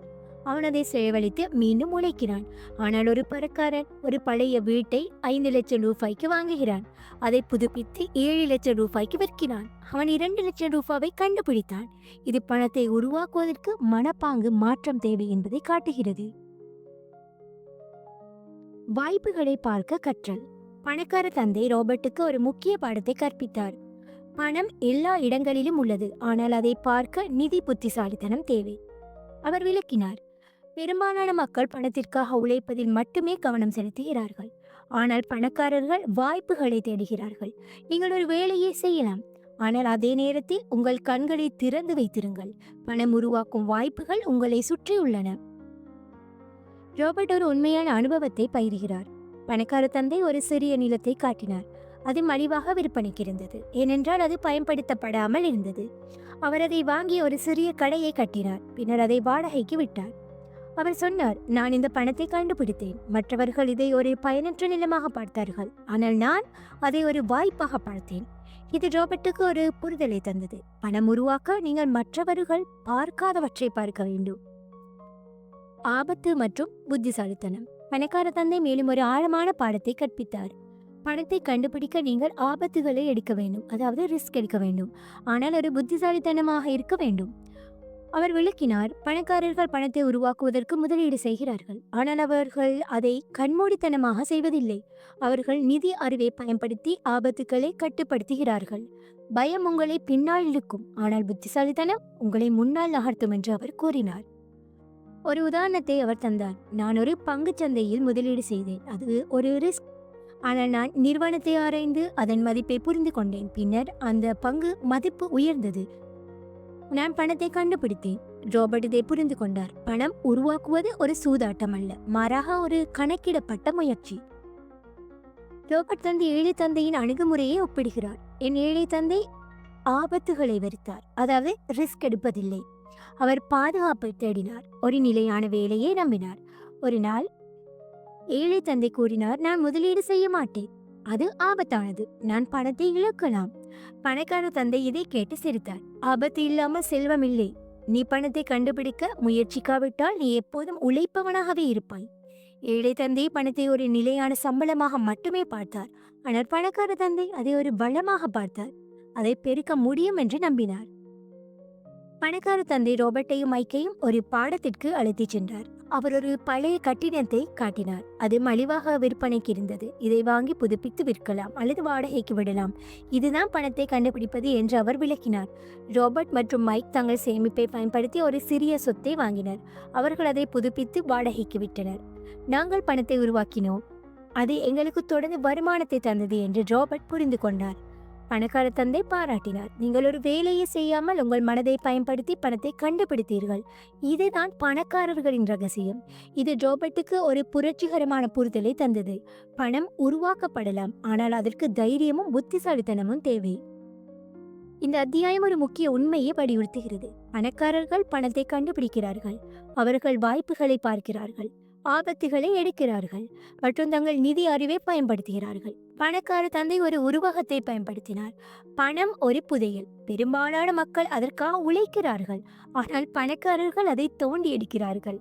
பெரும்பாலான மக்கள் பாதுகாப்பை தேடுகிறார்கள். அவர்கள் ஒரு வேலையை நம்பி பணத்திற்காக உழைக்கிறார்கள், ஆனால் பணக்காரர்கள் ரிஸ்க் எடுத்து பணத்தை உருவாக்குகிறார்கள். இந்த அத்தியாயம் ஒரு சிந்தனையை தூண்டும் கேள்வியுடன் முடிகிறது. நீங்கள் பணத்திற்காக உழைக்கிறீர்களா அல்லது பணத்தை கண்டுபிடிக்க முயற்சிக்கிறீர்களா? இது வாசகர்களை தங்கள் நிதி அணுகுமுறையை மறு ஆய்வு செய்ய அழைக்கிறது, மேலும் அடுத்தடுத்த பாடங்களுக்கு அடித்தளமாக அமைகிறது. இங்கு பணத்தை உருவாக்குவதற்கான உத்திகள் மேலும் விவரிக்கப்படுகின்றன. 7வது அத்தியாயம், work to learn, don't work for money. கற்றுக்கொள்ள வேலை செய், பணத்திற்காக உழைக்காதே. ரிச் டாட் புவர் டாட் புத்தகத்தின் 7வது அத்தியாயம் கற்றுக்கொள்ள வேலை செய், பணத்திற்காக உழைக்காதே என்ற 6வது பாடத்தை ஆராய்கிறது. ராபர்ட் கியோசாகி இங்கு ஒரு மாறுபட்ட பார்வையை முன்வைக்கிறார். வேலை என்பது சம்பளத்திற்காக மட்டுமல்ல, அது உங்களுக்கு திறன்களையும் அறிவையும் தர வேண்டும். அவை உங்களை நிதி சுதந்திரத்துக்கு அழைத்துச் செல்லும். பெரும்பாலான மக்கள் பணத்திற்காக மட்டுமே உழைத்து தங்கள் திறன்களை வளர்க்க மறந்து விடுகிறார்கள் என்று அவர் வாதிடுகிறார். ஆனால் பணக்காரர்கள் வேலையை ஒரு கற்றல் வாய்ப்பாக பயன்படுத்துகிறார்கள். இந்த அத்தியாயம் பணக்கார தந்தையின் அறிவுரையை அடிப்படையாக கொண்டு நீண்ட கால செல்வத்திற்கு திறன் வளர்ப்பு ஏன் முக்கியம் என்பதை விளக்குகிறது. பணத்திற்காக உழைப்பதன் பொறி. ரோபர்ட் அத்தியாயத்தை ஒரு அவதானிப்புடன் தொடங்குகிறார். பெரும்பாலான மக்கள் வேலையை ஒரு சம்பளமாக மட்டுமே பார்க்கிறார்கள். அவர்கள் அதிக பணம் தரும் வேலையை தேடுகிறார்கள், ஆனால் அது அவர்களை ஒரு பொறியில் சிக்க வைக்கிறது. அவர் தன் ஏழை தந்தையை உதாரணமாக எடுத்து காட்டுகிறார். என் ஏழை தந்தை ஒரு நல்ல வேலையை பெறுவதற்காக கடினமாக படித்தார். அவர் ஒரு உயர் சம்பளம் பெறும் அதிகாரியாக ஆனார், ஆனால் அவர் பணத்திற்காக உழைத்ததால் அவர் எப்போதும் அதை நம்பியிருந்தார். அவர் புதிய திறன்களை கற்றுக்கொள்ளவில்லை. பணக்கார தந்தை இதற்கு மாறாக ஒரு வித்தியாசமான அறிவுரையை கொடுத்தார். வேலையை ஒரு கற்றல் இடமாக பார். நீங்கள் பணத்திற்காக உழைத்தால் நீங்கள் ஒரு அடிமையாகி விடுவாய், ஆனால் நீங்கள் கற்றுக்கொள்ள வேலை செய்தால் நீங்கள் சுதந்திரம் அடைவாய். அவர் விளக்கினார், வேலை உங்களுக்கு பணம் தரலாம், ஆனால் திறன்கள் உங்களுக்கு செல்வத்தை உருவாக்கும். பணம் தற்காலிகமானது, ஆனால் அறிவு நிரந்தரமானது என்று அவர் கூறினார். திறன்களின் மதிப்பு. பணக்கார தந்தை ரோபர்ட்டுக்கு ஒரு முக்கிய பாடத்தை கற்பித்தார். நீங்கள் வேலையில் கற்றுக்கொள்ளும் திறன்கள் உங்களை செல்வந்தராக்கும். விற்பனை, பேச்சுவார்த்தை, முதலீடு, மக்களை நிர்வகித்தல் போன்றவை உங்கள் சொந்த வியாபாரத்தை உருவாக்க உதவும். அவர் சில உதாரணங்களை பகிர்ந்தார். விற்பனை திறன். நீங்கள் எதையாவது விற்க கற்றுக்கொண்டால் நீங்கள் எதையும் பணமாக மாற்றலாம். நிதி அறிவு. பணத்தை எப்படி நிர்வகிப்பது என்று தெரிந்தால் நீங்கள் அதை பெருக்கலாம். தலைமைத்துவம். மக்களை வழிநடத்த கற்றால் நீங்கள் பெரிய வியாபாரங்களை கட்டுப்படுத்தலாம். ரோபர்ட் ஒரு உண்மையான அனுபவத்தை பகிர்கிறார். நான் ஜெராக்ஸ் நிறுவனத்தில் விற்பனையாளராக பணியாற்றினேன். சம்பளம் குறைவாக இருந்தது. ஆனால் பணக்கார தந்தையோ என்னை அங்கு தொடர்ந்து வேலை பார்க்க சொன்னார். நீ விற்பனையை கற்றுக்கொள்வாய், அது உனக்கு பின்னால் பயன்படும் என்று அவர் கூறினார். நான் அங்கு விற்பனை திறனை வளர்த்தேன். பின்னர் அதை பயன்படுத்தி என் சொந்த வியாபாரத்தை தொடங்கினேன். இது அவருக்கு ஒரு புரிதலை தந்தது. வேலை ஒரு பள்ளி, அங்கு நீங்கள் திறன்களை சேகரிக்கலாம். பணக்கார தந்தை ரோபர்ட்டையும் மைக்கையும் ஒரு பாடத்திற்கு அழைத்துச் சென்றார். அவர் ஒரு சிறிய உணவகத்தில் பணியாற்றும் ஒரு இளைஞனை சுட்டிக்காட்டினார். இவன் மணிக்கு 100 ரூபாய் சம்பாதிக்கிறான், ஆனால் அவன் இங்கு நிர்வாகத்தை கற்றுக்கொள்கிறான். ஒரு நாள் அவன் தன் சொந்த உணவகத்தை திறப்பான். அவன் பணத்திற்காக உழைப்பதில்லை, அவன் கற்றுக்கொள்ள வேலை செய்கிறான். பின்னர் அவர் ரோபர்ட்டையும் மைக்கையும் ஒரு சிறிய வேலையை செய்ய சொன்னார். அவர்கள் ஒரு கடையில் இலவசமாக உதவினர். அங்கு வாடிக்கையாளர்களுடன் பேசுவதையும் பணத்தை நிர்வகிப்பதையும் கற்றுக்கொண்டனர். நீங்கள் இப்போது திறன்களை சேகரிக்கிறீர்கள், இது உங்களை செல்வந்தராக்கும் என்று அவர் பாராட்டினார். ரோபர்ட் தனது ஏழை தந்தையின் அணுகுமுறையை ஒப்பிடுகிறார். என் ஏழை தந்தை வேலையை பணத்திற்காக மட்டுமே பார்த்தார். அவர் ஒரு உயர் பதவியை பெறுவதற்காக படித்தார், ஆனால் புதிய திறன்களை கற்றுக்கொள்ளவில்லை. ஒரு நாள் ஏழை தந்தை கூறினார், நான் ஒரு நல்ல வேலையை பெற வேண்டும், அதிக சம்பளம் எனக்கு பாதுகாப்பை தரும். பணக்கார தந்தை இதை கேட்டு சிரித்தார். பணம் உனக்கு பாதுகாப்பை தராது, திறன்களே உன்னை பாதுகாக்கும். நீ பணத்திற்காக உழைத்தால் நீ எப்போதும் அதை நம்பி இருப்பாய். ஏழை தந்தை சம்பளத்தை மட்டுமே நோக்கமாக கொண்டிருந்தார், ஆனால் பணக்கார தந்தை திறன்களை சேகரித்து அதை செல்வமாக மாற்றினார். பல திறன்களை வளர்ப்பது. பணக்கார தந்தை மேலும் ஒரு ஆழமான பாடத்தை கற்பித்தார். நீங்கள் ஒரு திறனை மட்டும் கற்றால் நீங்கள் ஒரு சிறு மீனாக இருப்பீர்கள். பல திறன்களை கற்றால் நீங்கள் ஒரு பெரிய மீனாக மாறுவீர்கள். அவர் ரோபர்ட்டுக்கு ஒரு உதாரணத்தை தந்தார். நான் ஒரு கட்டிடத்தை வாங்கினேன். அதற்கு விற்பனை திறன், பேச்சுவார்த்தை மற்றும் நிதி அறிவு தேவைப்பட்டது. நான் ஒரு வேளையில் இவற்றை கற்றேன், பின்னர் அதை என் வியாபாரத்தில் பயன்படுத்தினேன். ரோபர்ட் இதை புரிந்து கொண்டார். வேலை ஒரு தளம், அங்கு நீங்கள் எதிர்கால செல்வத்திற்கு அடித்தளம் அமைக்கலாம். ஒரு நாள் பணக்கார தந்தை ரோபர்ட்டிடம் கேட்டார், நீங்கள் ஒரு சமையல்காரராக வேலை செய்தால் சமைப்பதை மட்டும் கற்றுக்கொள்ளாதே, உணவகத்தை எப்படி நடத்துவது என்று கற்றுக்கொள். நீங்கள் ஒரு விற்பனையாளராக இருந்தால் பொருட்களை விற்பது மட்டுமல்ல, மக்களை புரிந்து கொள்ள கற்றுக்கொள். இது ரோபர்ட்டுக்கு ஒரு புரட்சிகரமான யோசனையாக இருந்தது. வேலை ஒரு பள்ளி, அங்கு நீங்கள் பல திறன்களை சேகரிக்கலாம். இந்த அத்தியாயம் ஒரு முக்கிய உண்மையை வலியுறுத்துகிறது. கற்றுக்கொள்ள வேலை செய், பணத்திற்காக உழைக்காதே. உங்கள் திறன்கள் உங்களை செல்வந்தராக்கும். பணக்கார தந்தை ஒரு உருவகத்தை பயன்படுத்தினார். வேலை ஒரு சுரங்கம், நீங்கள் அதில் பணத்தை தேடலாம், ஆனால் திறன்களை சேகரித்தால் நீங்கள் பெரிய செல்வத்தை பெறுவீர்கள். பெரும்பாலான மக்கள் பணத்தை மட்டுமே தேடுகிறார்கள். அவர்கள் ஒரு வேலையை இழந்தால் அவர்களுக்கு எதுவும் மிச்சமில்லை. ஆனால் பணக்காரர்கள் திறன்களை சேகரிக்கிறார்கள், அவை அவர்களை எப்போதும் முன்னேற்றும். இந்த அத்தியாயம் ஒரு சிந்தனையை தூண்டும் கேள்வியுடன் முடிகிறது. நீங்கள் பணத்திற்காக உழைக்கிறீர்களா அல்லது கற்றுக்கொள்ள வேலை செய்கிறீர்களா? இது வாசகர்களை தங்கள் வேலை மனப்பாங்கை மறு ஆய்வு செய்ய அழைக்கிறது, மேலும் அடுத்தடுத்த பாடங்களுக்கு அடித்தளமாக அமைகிறது. அங்கு செல்வத்தை உருவாக்குவதற்கான உத்திகள் மேலும் விவரிக்கப்பட்டுள்ளன. 8வது அத்தியாயம், ஓவர்கமிங் ஆப்ஸ்டக்கிள், தடைகளை கடப்பது. ரிட்டையர்ட் போர்டர் புத்தகத்தின் 8வது அத்தியாயம் தடைகளை கடப்பது என்ற தலைப்பில் நிதி சுதந்திரத்தை அடைவதற்கு மக்கள் எதிர்கொள்ளும் பொதுவான தடைகளை ஆராய்கிறது. ராபர்ட் கியோசாகி இங்கு ஒரு நடைமுறை பார்வையை முன்வைக்கிறார். பணக்காரராவது எளிதல்ல, உங்களுக்கு அறிவு மட்டும் போதாது, உங்கள் மனதை கட்டுப்படுத்தி தடைகளை தாண்ட வேண்டும். முந்தைய அத்தியாயங்களில் கற்பிக்கப்பட்ட பாடங்கள் முக்கியமென்றாலும் அவற்றை செயல்படுத்துவதற்கு மக்கள் எதிர்கொள்ளும் உணர்ச்சி மற்றும் மனப்பாங்கு சவால்களை இந்த அத்தியாயம் விவரிக்கிறது. பணக்கார தந்தையின் ஞானத்தை அடிப்படையாக கொண்டு ராபர்ட் 5 முக்கிய தடைகளை பட்டியலிடுகிறார். அவற்றை எப்படி கடப்பது என்பதற்கான அறிவுரைகளை வழங்குகிறார். தடைகளின் அறிமுகம். ராபர்ட் அத்தியாயத்தை ஒரு உண்மையுடன் ஆரம்பிக்கிறார்.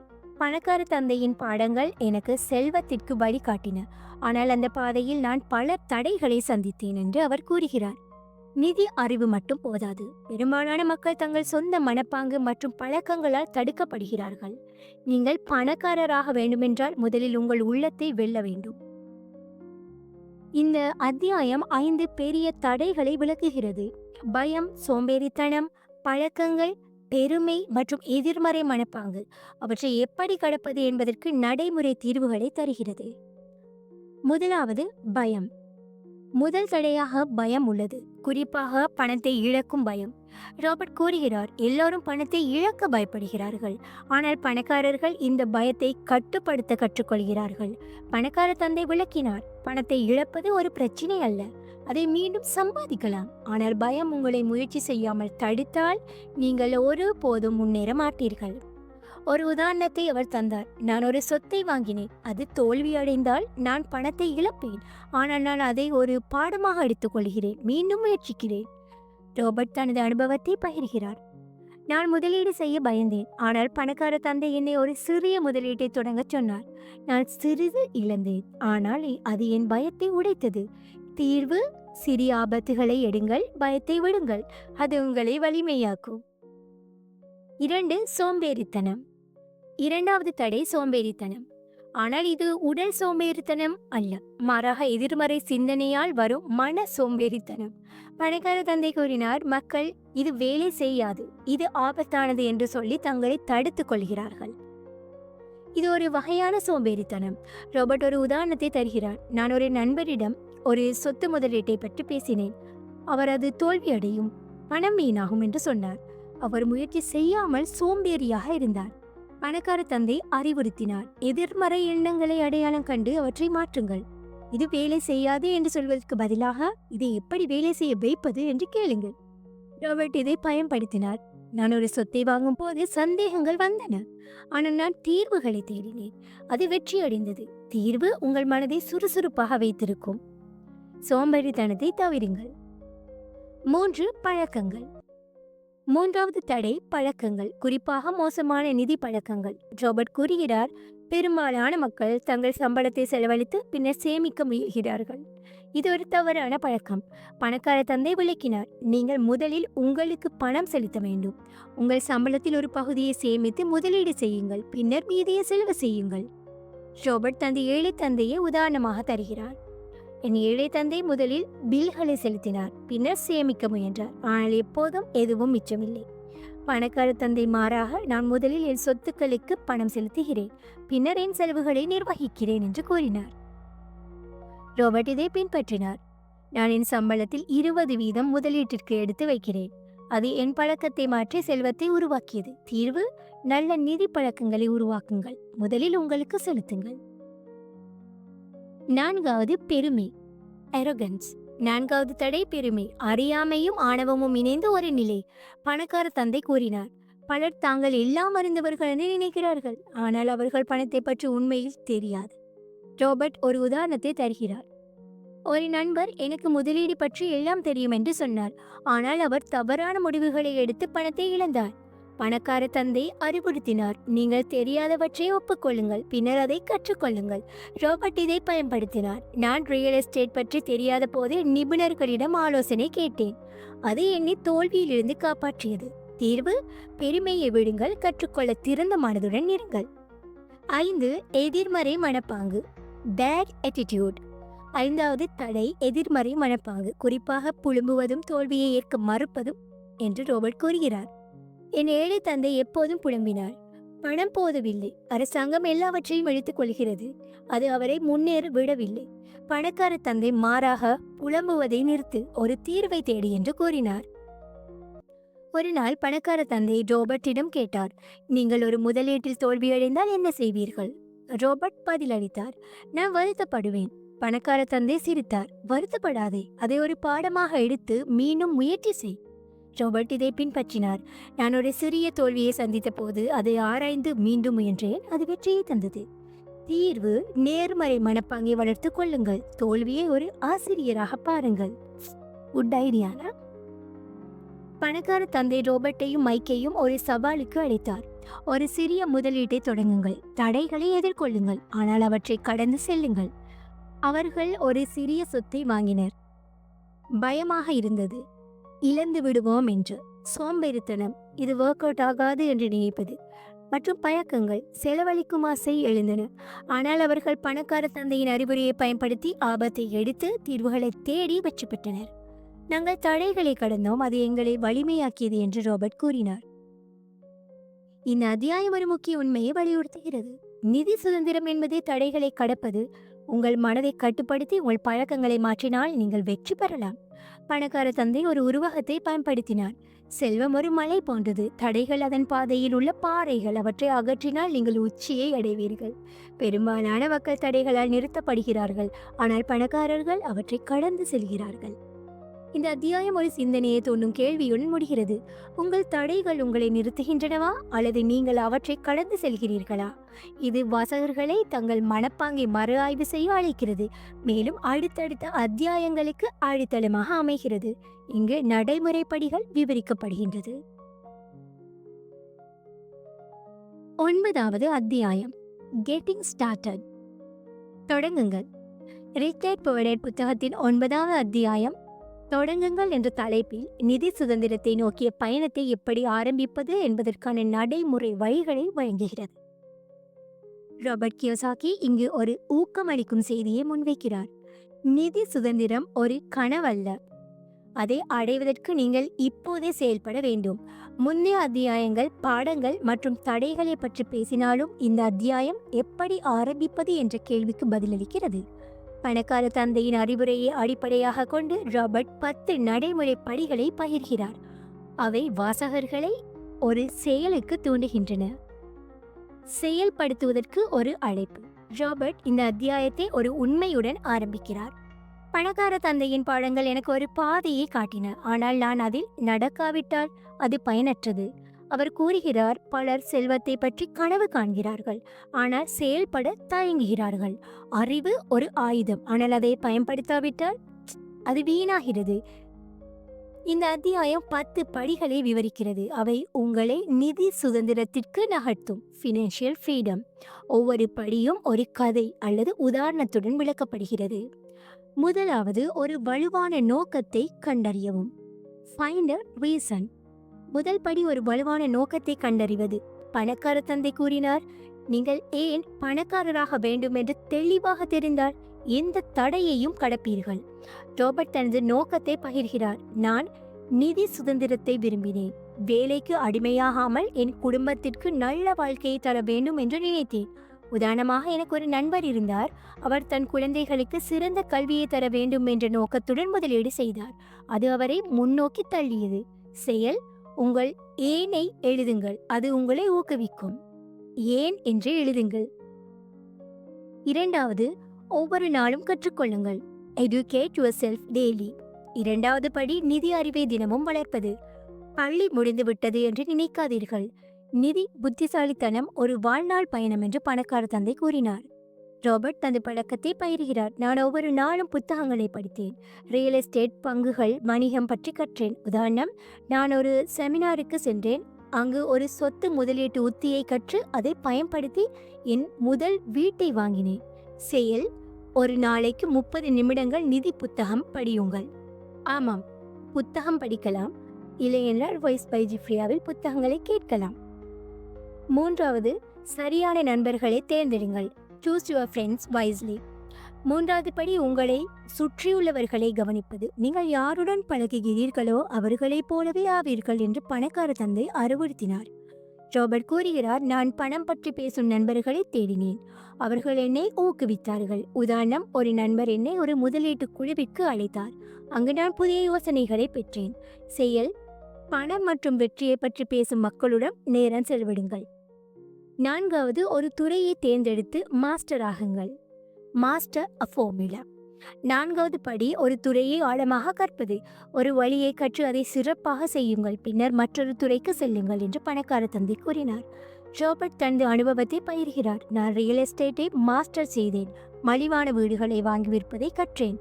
உதாரணம், பணக்கார தந்தை வாடகை சொத்துக்களை நிபுணரானார், பின்னர் பங்குகளுக்கு சென்றார். செயல், ஒரு துறையை தேர்ந்தெடுங்கள், அதை முழுமையாக கற்றுக்கொள்ளுங்கள். 5, சுய ஒழுக்கத்தை வளர்த்து கொள்ளுங்கள். Develop self discipline. 5வது படி, சுய ஒழுக்கம். உங்கள் ஆசைகளை கட்டுப்படுத்தி முதலீட்டுக்கு முன்னுரிமை கொடுங்கள். ராபர்ட் கூறுகிறார், நான் ஒரு புதிய காரை வாங்க விரும்பினேன், ஆனால் அதற்கு பதிலாக ஒரு சொத்தை வாங்கினேன். உதாரணமாக, நான் என் சம்பளத்தில் 20% முதலீட்டிற்கு ஒதுக்கினேன். அது கடினமாக இருந்தாலும் பின்னர் பலன் கிடைத்தது. ஒரு பட்ஜெட்டை உருவாக்கி அதை கண்டிப்பாக பின்பற்றுங்கள். 6, நல்ல ஆலோசகர்களை பெறுங்கள். Get good advisers. 6வது படி நிபுணர்களின் ஆலோசனையை பெறுவது. நீங்கள் எல்லாவற்றையும் தனியாக செய்ய முடியாது. நல்ல ஆலோசகர்கள் உங்களை வழிநடத்துவார்கள் என்று பணக்கார தந்தை கூறினார். ரோபர்ட் தனது அனுபவத்தை பகிர்கிறார். நான் ஒரு ரியல் எஸ்டேட் நிபுணரை சந்தித்தேன். அவர் எனக்கு ஒரு நல்ல ஒப்பந்தத்தை காட்டினார்.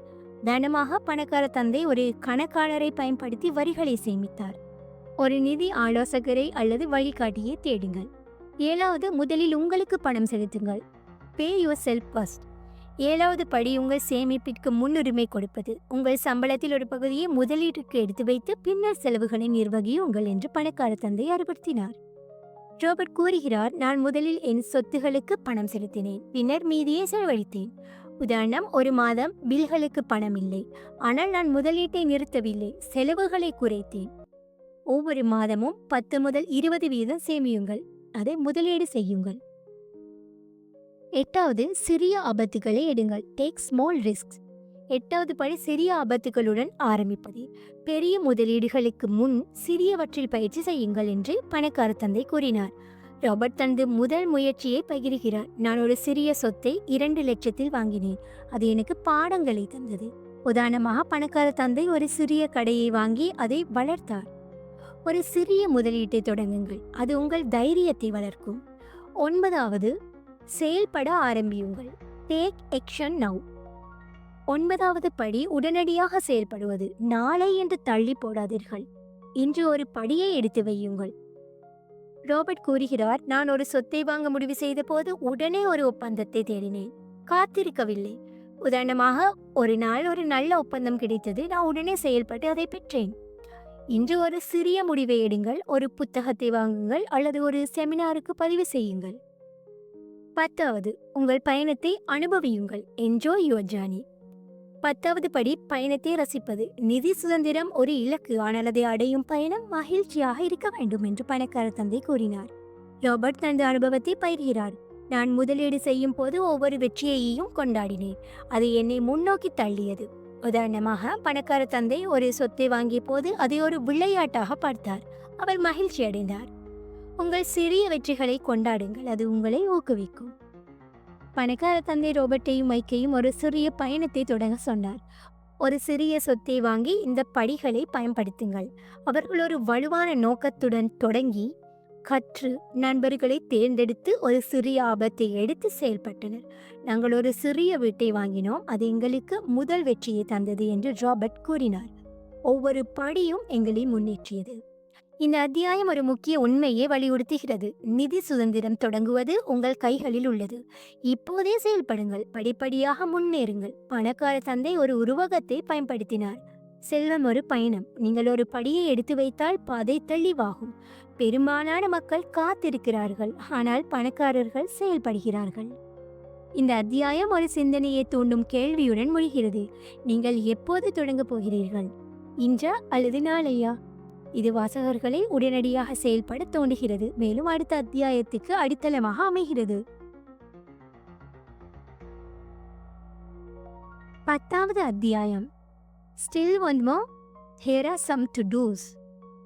இன்னும் வேண்டுமா? இதோ சில செய்ய வேண்டியவை.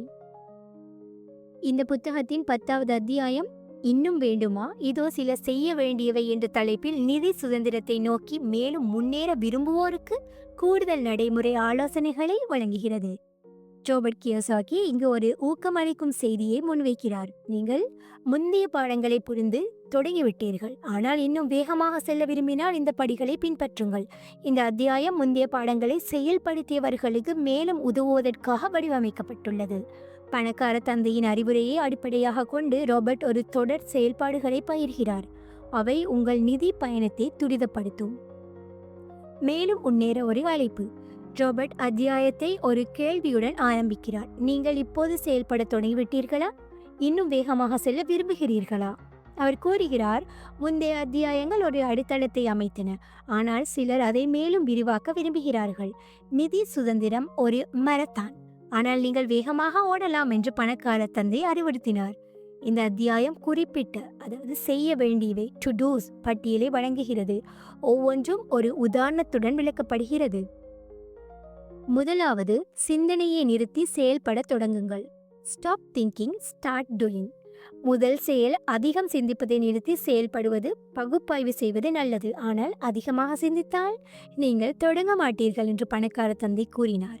ராபர்ட் தனது அனுபவத்தை பகிர்கிறார். நான் ஒரு சொத்தை வாங்குவதற்கு முன் அதிகம் யோசித்தேன். ஆனால் ஒரு நாள் முடிவு செய்து செயல்பட்டேன். அது வெற்றியை தந்தது. உதாரணம், நான் ஒரு சிறிய கடையை வாங்கினேன். அதிகம் யோசிக்காமல் உடனே ஒப்பந்தம் செய்தேன். ஒரு சிறிய முதலீட்டை இப்போதே ஆரம்பியுங்கள். யோசிப்பதை குறையுங்கள். 2. ஒரு சிறிய ஒப்பந்தத்தை தேடுங்கள். Look for a small deal. இரண்டாவது செயல் சிறிய ஒப்பந்தத்தை தேடுவது. பெரிய முதலீடுகளுக்கு முன் சிறியவற்றில் அனுபவம் பெறுங்கள் என்று பணக்கார தந்தை அறிவுறுத்தினார். ராபர்ட் கூறுகிறார், நான் ஒரு சிறிய வீட்டை 2 லட்சத்துக்கு வாங்கினேன். அது எனக்கு நம்பிக்கையை தந்தது. உதாரணமாக, பணக்கார தந்தை ஒரு சிறிய நிலத்தை வாங்கி அதை வாடகைக்கு விட்டார். அது அவருக்கு முதல் படியாக இருந்தது. உங்கள் பகுதியில் ஒரு சிறிய சொத்து அல்லது முதலீட்டு வாய்ப்பை தேடுங்கள். 3. உள்ளூர் சந்தையை ஆராயுங்கள். Explore your local market. மூன்றாவது செயல் உங்கள் சொந்த பகுதியை புரிந்து கொள்வது. படம் உங்கள் சுற்றுப்புறத்தில் உள்ளது, அதை பார்க்க கற்றுக்கொள்ளுங்கள் என்று பணக்கார தந்தை கூறினார். ராபர்ட் தனது அனுபவத்தை பகிர்கிறார். நான் இந்நகரத்தில் சொத்து விலைகளை ஆராய்ந்தேன். ஒரு மலிவான வீட்டை கண்டுபிடித்து வாங்கினேன். உதாரணமாக, நான் ஒரு உள்ளூர் ரியல் எஸ்டேட் முகவரை சந்தித்தேன். அவர் எனக்கு ஒரு நல்ல ஒப்பந்தத்தை காட்டினார். உங்கள் பகுதியில் சொத்து விலைகளை அல்லது வணிக வாய்ப்புகளை ஆராய்ந்து பாருங்கள். 4. ஒரு புத்தகத்தை படியுங்கள் அல்லது ஒரு வகுப்பிற்கு செல்லுங்கள். Read a book or take a class. 4வது செயல் உங்கள் அறிவை வளர்ப்பது. நீங்கள் தொடர்ந்து கற்றால் உங்கள் வாய்ப்புகள் பெருகும் என்று பணக்கார தந்தை அறிவுறுத்தினார். ராபர்ட் கூறுகிறார், நான் ஒரு முதலீட்டு புத்தகத்தை படித்தேன். அது எனக்கு ஒரு புதிய உத்தியை கற்றுக் கொடுத்தது. உதாரணமாக, நான் ரியல் எஸ்டேட் செமினாருக்கு சென்றேன். அங்கு ஒரு நல்ல யோசனையை பெற்று அதை செயல்படுத்தினேன். ஒரு நிதி புத்தகத்தை வாங்கி படியுங்கள் அல்லது வைஸ் பை ஜிஃப்ரியாவில் கேளுங்கள். 5. ஒரு சிறிய லாபத்தை எதிர்பாருங்கள். Aim for a small profit. 5வது செயல் சிறிய லாபங்களை தேடுவது. பெரிய லாபத்திற்கு முன் சிறிய வெற்றிகளை சேகரியுங்கள் என்று பணக்கார தந்தை கூறினார். ராபர்ட் தனது அனுபவத்தை பகிர்கிறார். நான் ஒரு சொத்தை 2 லட்சத்துக்கு வாங்கி 2.5 லட்சத்துக்கு விற்றேன். 50,000 ரூபாய் லாபம் எனக்கு உற்சாகத்தை தந்தது. உதாரணம், பணக்கார தந்தை ஒரு சிறிய கடையை வாடகைக்கு விட்டு மாதம் 5,000 ரூபாய் சம்பாதித்தார். அது அவருக்கு தொடக்கமாக இருந்தது. ஒரு சிறிய லாபம் தரும் முதலீட்டை தேடுங்கள். அது உங்களை முன்னோக்கி நகர்த்தும். 6. உங்கள் செலவுகளை மறு ஆய்வு செய்யுங்கள். Review your expenses. 6வது செயல் உங்கள் செலவுகளை கட்டுப்படுத்துவது. நீங்கள் எதை செலவழிக்கிறீர்கள் என்று பாருங்கள். பணத்தை சேமித்து முதலீடு செய்யுங்கள் என்று பணக்கார தந்தை அறிவுறுத்தினார். ராபர்ட் கூறுகிறார், நான் என் செலவுகளை பார்த்தேன். வெளியே சாப்பிடுவதை குறைத்து 10,000 ரூபாயை சேமித்து முதலீடு செய்தேன். உதாரணமாக, நான் ஒரு மாதம் ஆடம்பர செலவுகளை நிறுத்தினேன். அது எனக்கு ஒரு சிறிய சொத்தை வாங்க உதவியது. உங்கள் மாத செலவுகளை எழுதி 10% குறைத்து அதை முதலீட்டுக்கு பயன்படுத்துங்கள். 7. ஒரு முதலீட்டு குழுவில் சேருங்கள். Join an investment group. 7வது செயலாக ஒரு குழுவுடன் இணைவது. மற்றவர்களுடன் பழகினால் நீங்கள் வேகமாக கற்பீர்கள் என்று பணக்கார தந்தை கூறினார். ராபர்ட் தனது அனுபவத்தை பகிர்கிறார். நான் ஒரு ரியல் எஸ்டேட் குழுவில் சேர்ந்தேன். அவர்கள் எனக்கு புதிய ஒப்பந்தங்களை காட்டினார். உதாரணமாக, நான் ஒரு சிறு வணிக குழுவில் சேர்ந்தேன். அங்கு ஒரு கூட்டு முதலீட்டை ஆரம்பித்தேன். உள்ளூர் முதலீட்டு குழு அல்லது கூட்டத்தை தேடி அதில் சேருங்கள். 8. ஒரு சிறு வணிகத்தை பற்றி சிந்தியுங்கள். Think about a small business. 8வது செயல் ஒரு சிறு வணிகத்தை ஆராய்வது. உங்கள் சொந்த வியாபாரம் உங்களுக்கு பல வருமான ஆதாரங்களை தரும். ராபர்ட் கூறுகிறார், நான் ஒரு சிறிய வாடகை சொத்தை தொடங்கினேன். அது எனக்கு ஒரு வணிகமாக மாறியது. உதாரணமாக, நான் ஒரு நண்பருடன் ஒரு சிறு கடையை திறந்தேன். அது மாதம் 10,000 ரூபாய் வருமானத்தை தந்தது. ஒரு சிறு வணிக யோசனையை எழுதுங்கள். அதை எப்படி தொடங்குவது என்று ஆராயுங்கள். 9. உங்கள் முதல் வெற்றியை கொண்டாடுங்கள். Celebrate your first success. 9வது செயல் சிறிய வெற்றிகளை மதிப்பது. ஒவ்வொரு வெற்றியும் உங்களை முன்னோக்கி தள்ளும். அதை அனுபவியுங்கள் என்று பணக்கார தந்தை கூறினார். ராபர்ட் தனது அனுபவத்தை பகிர்கிறார். நான் என் முதல் சொத்தை விற்றபோது ஒரு நல்ல உணவை சாப்பிட்டு கொண்டாடினேன். அது எனக்கு உற்சாகத்தை தந்தது. உதாரணமாக, பணக்கார தந்தை ஒரு சிறிய லாபத்தை பெற்றபோது தன் குடும்பத்துடன் மகிழ்ந்தார். செயல் உங்கள் முதல் லாபத்தை பெற்றவுடன் அதை ஒரு சிறிய விருந்துடன் கொண்டாடுங்கள். நாம தினமும் அதைத்தானே பண்ணிக்கிட்டு இருக்கோம். 10வது, உங்கள் முன்னேற்றத்தை மதிப்பிடுங்கள். Evaluate your progress.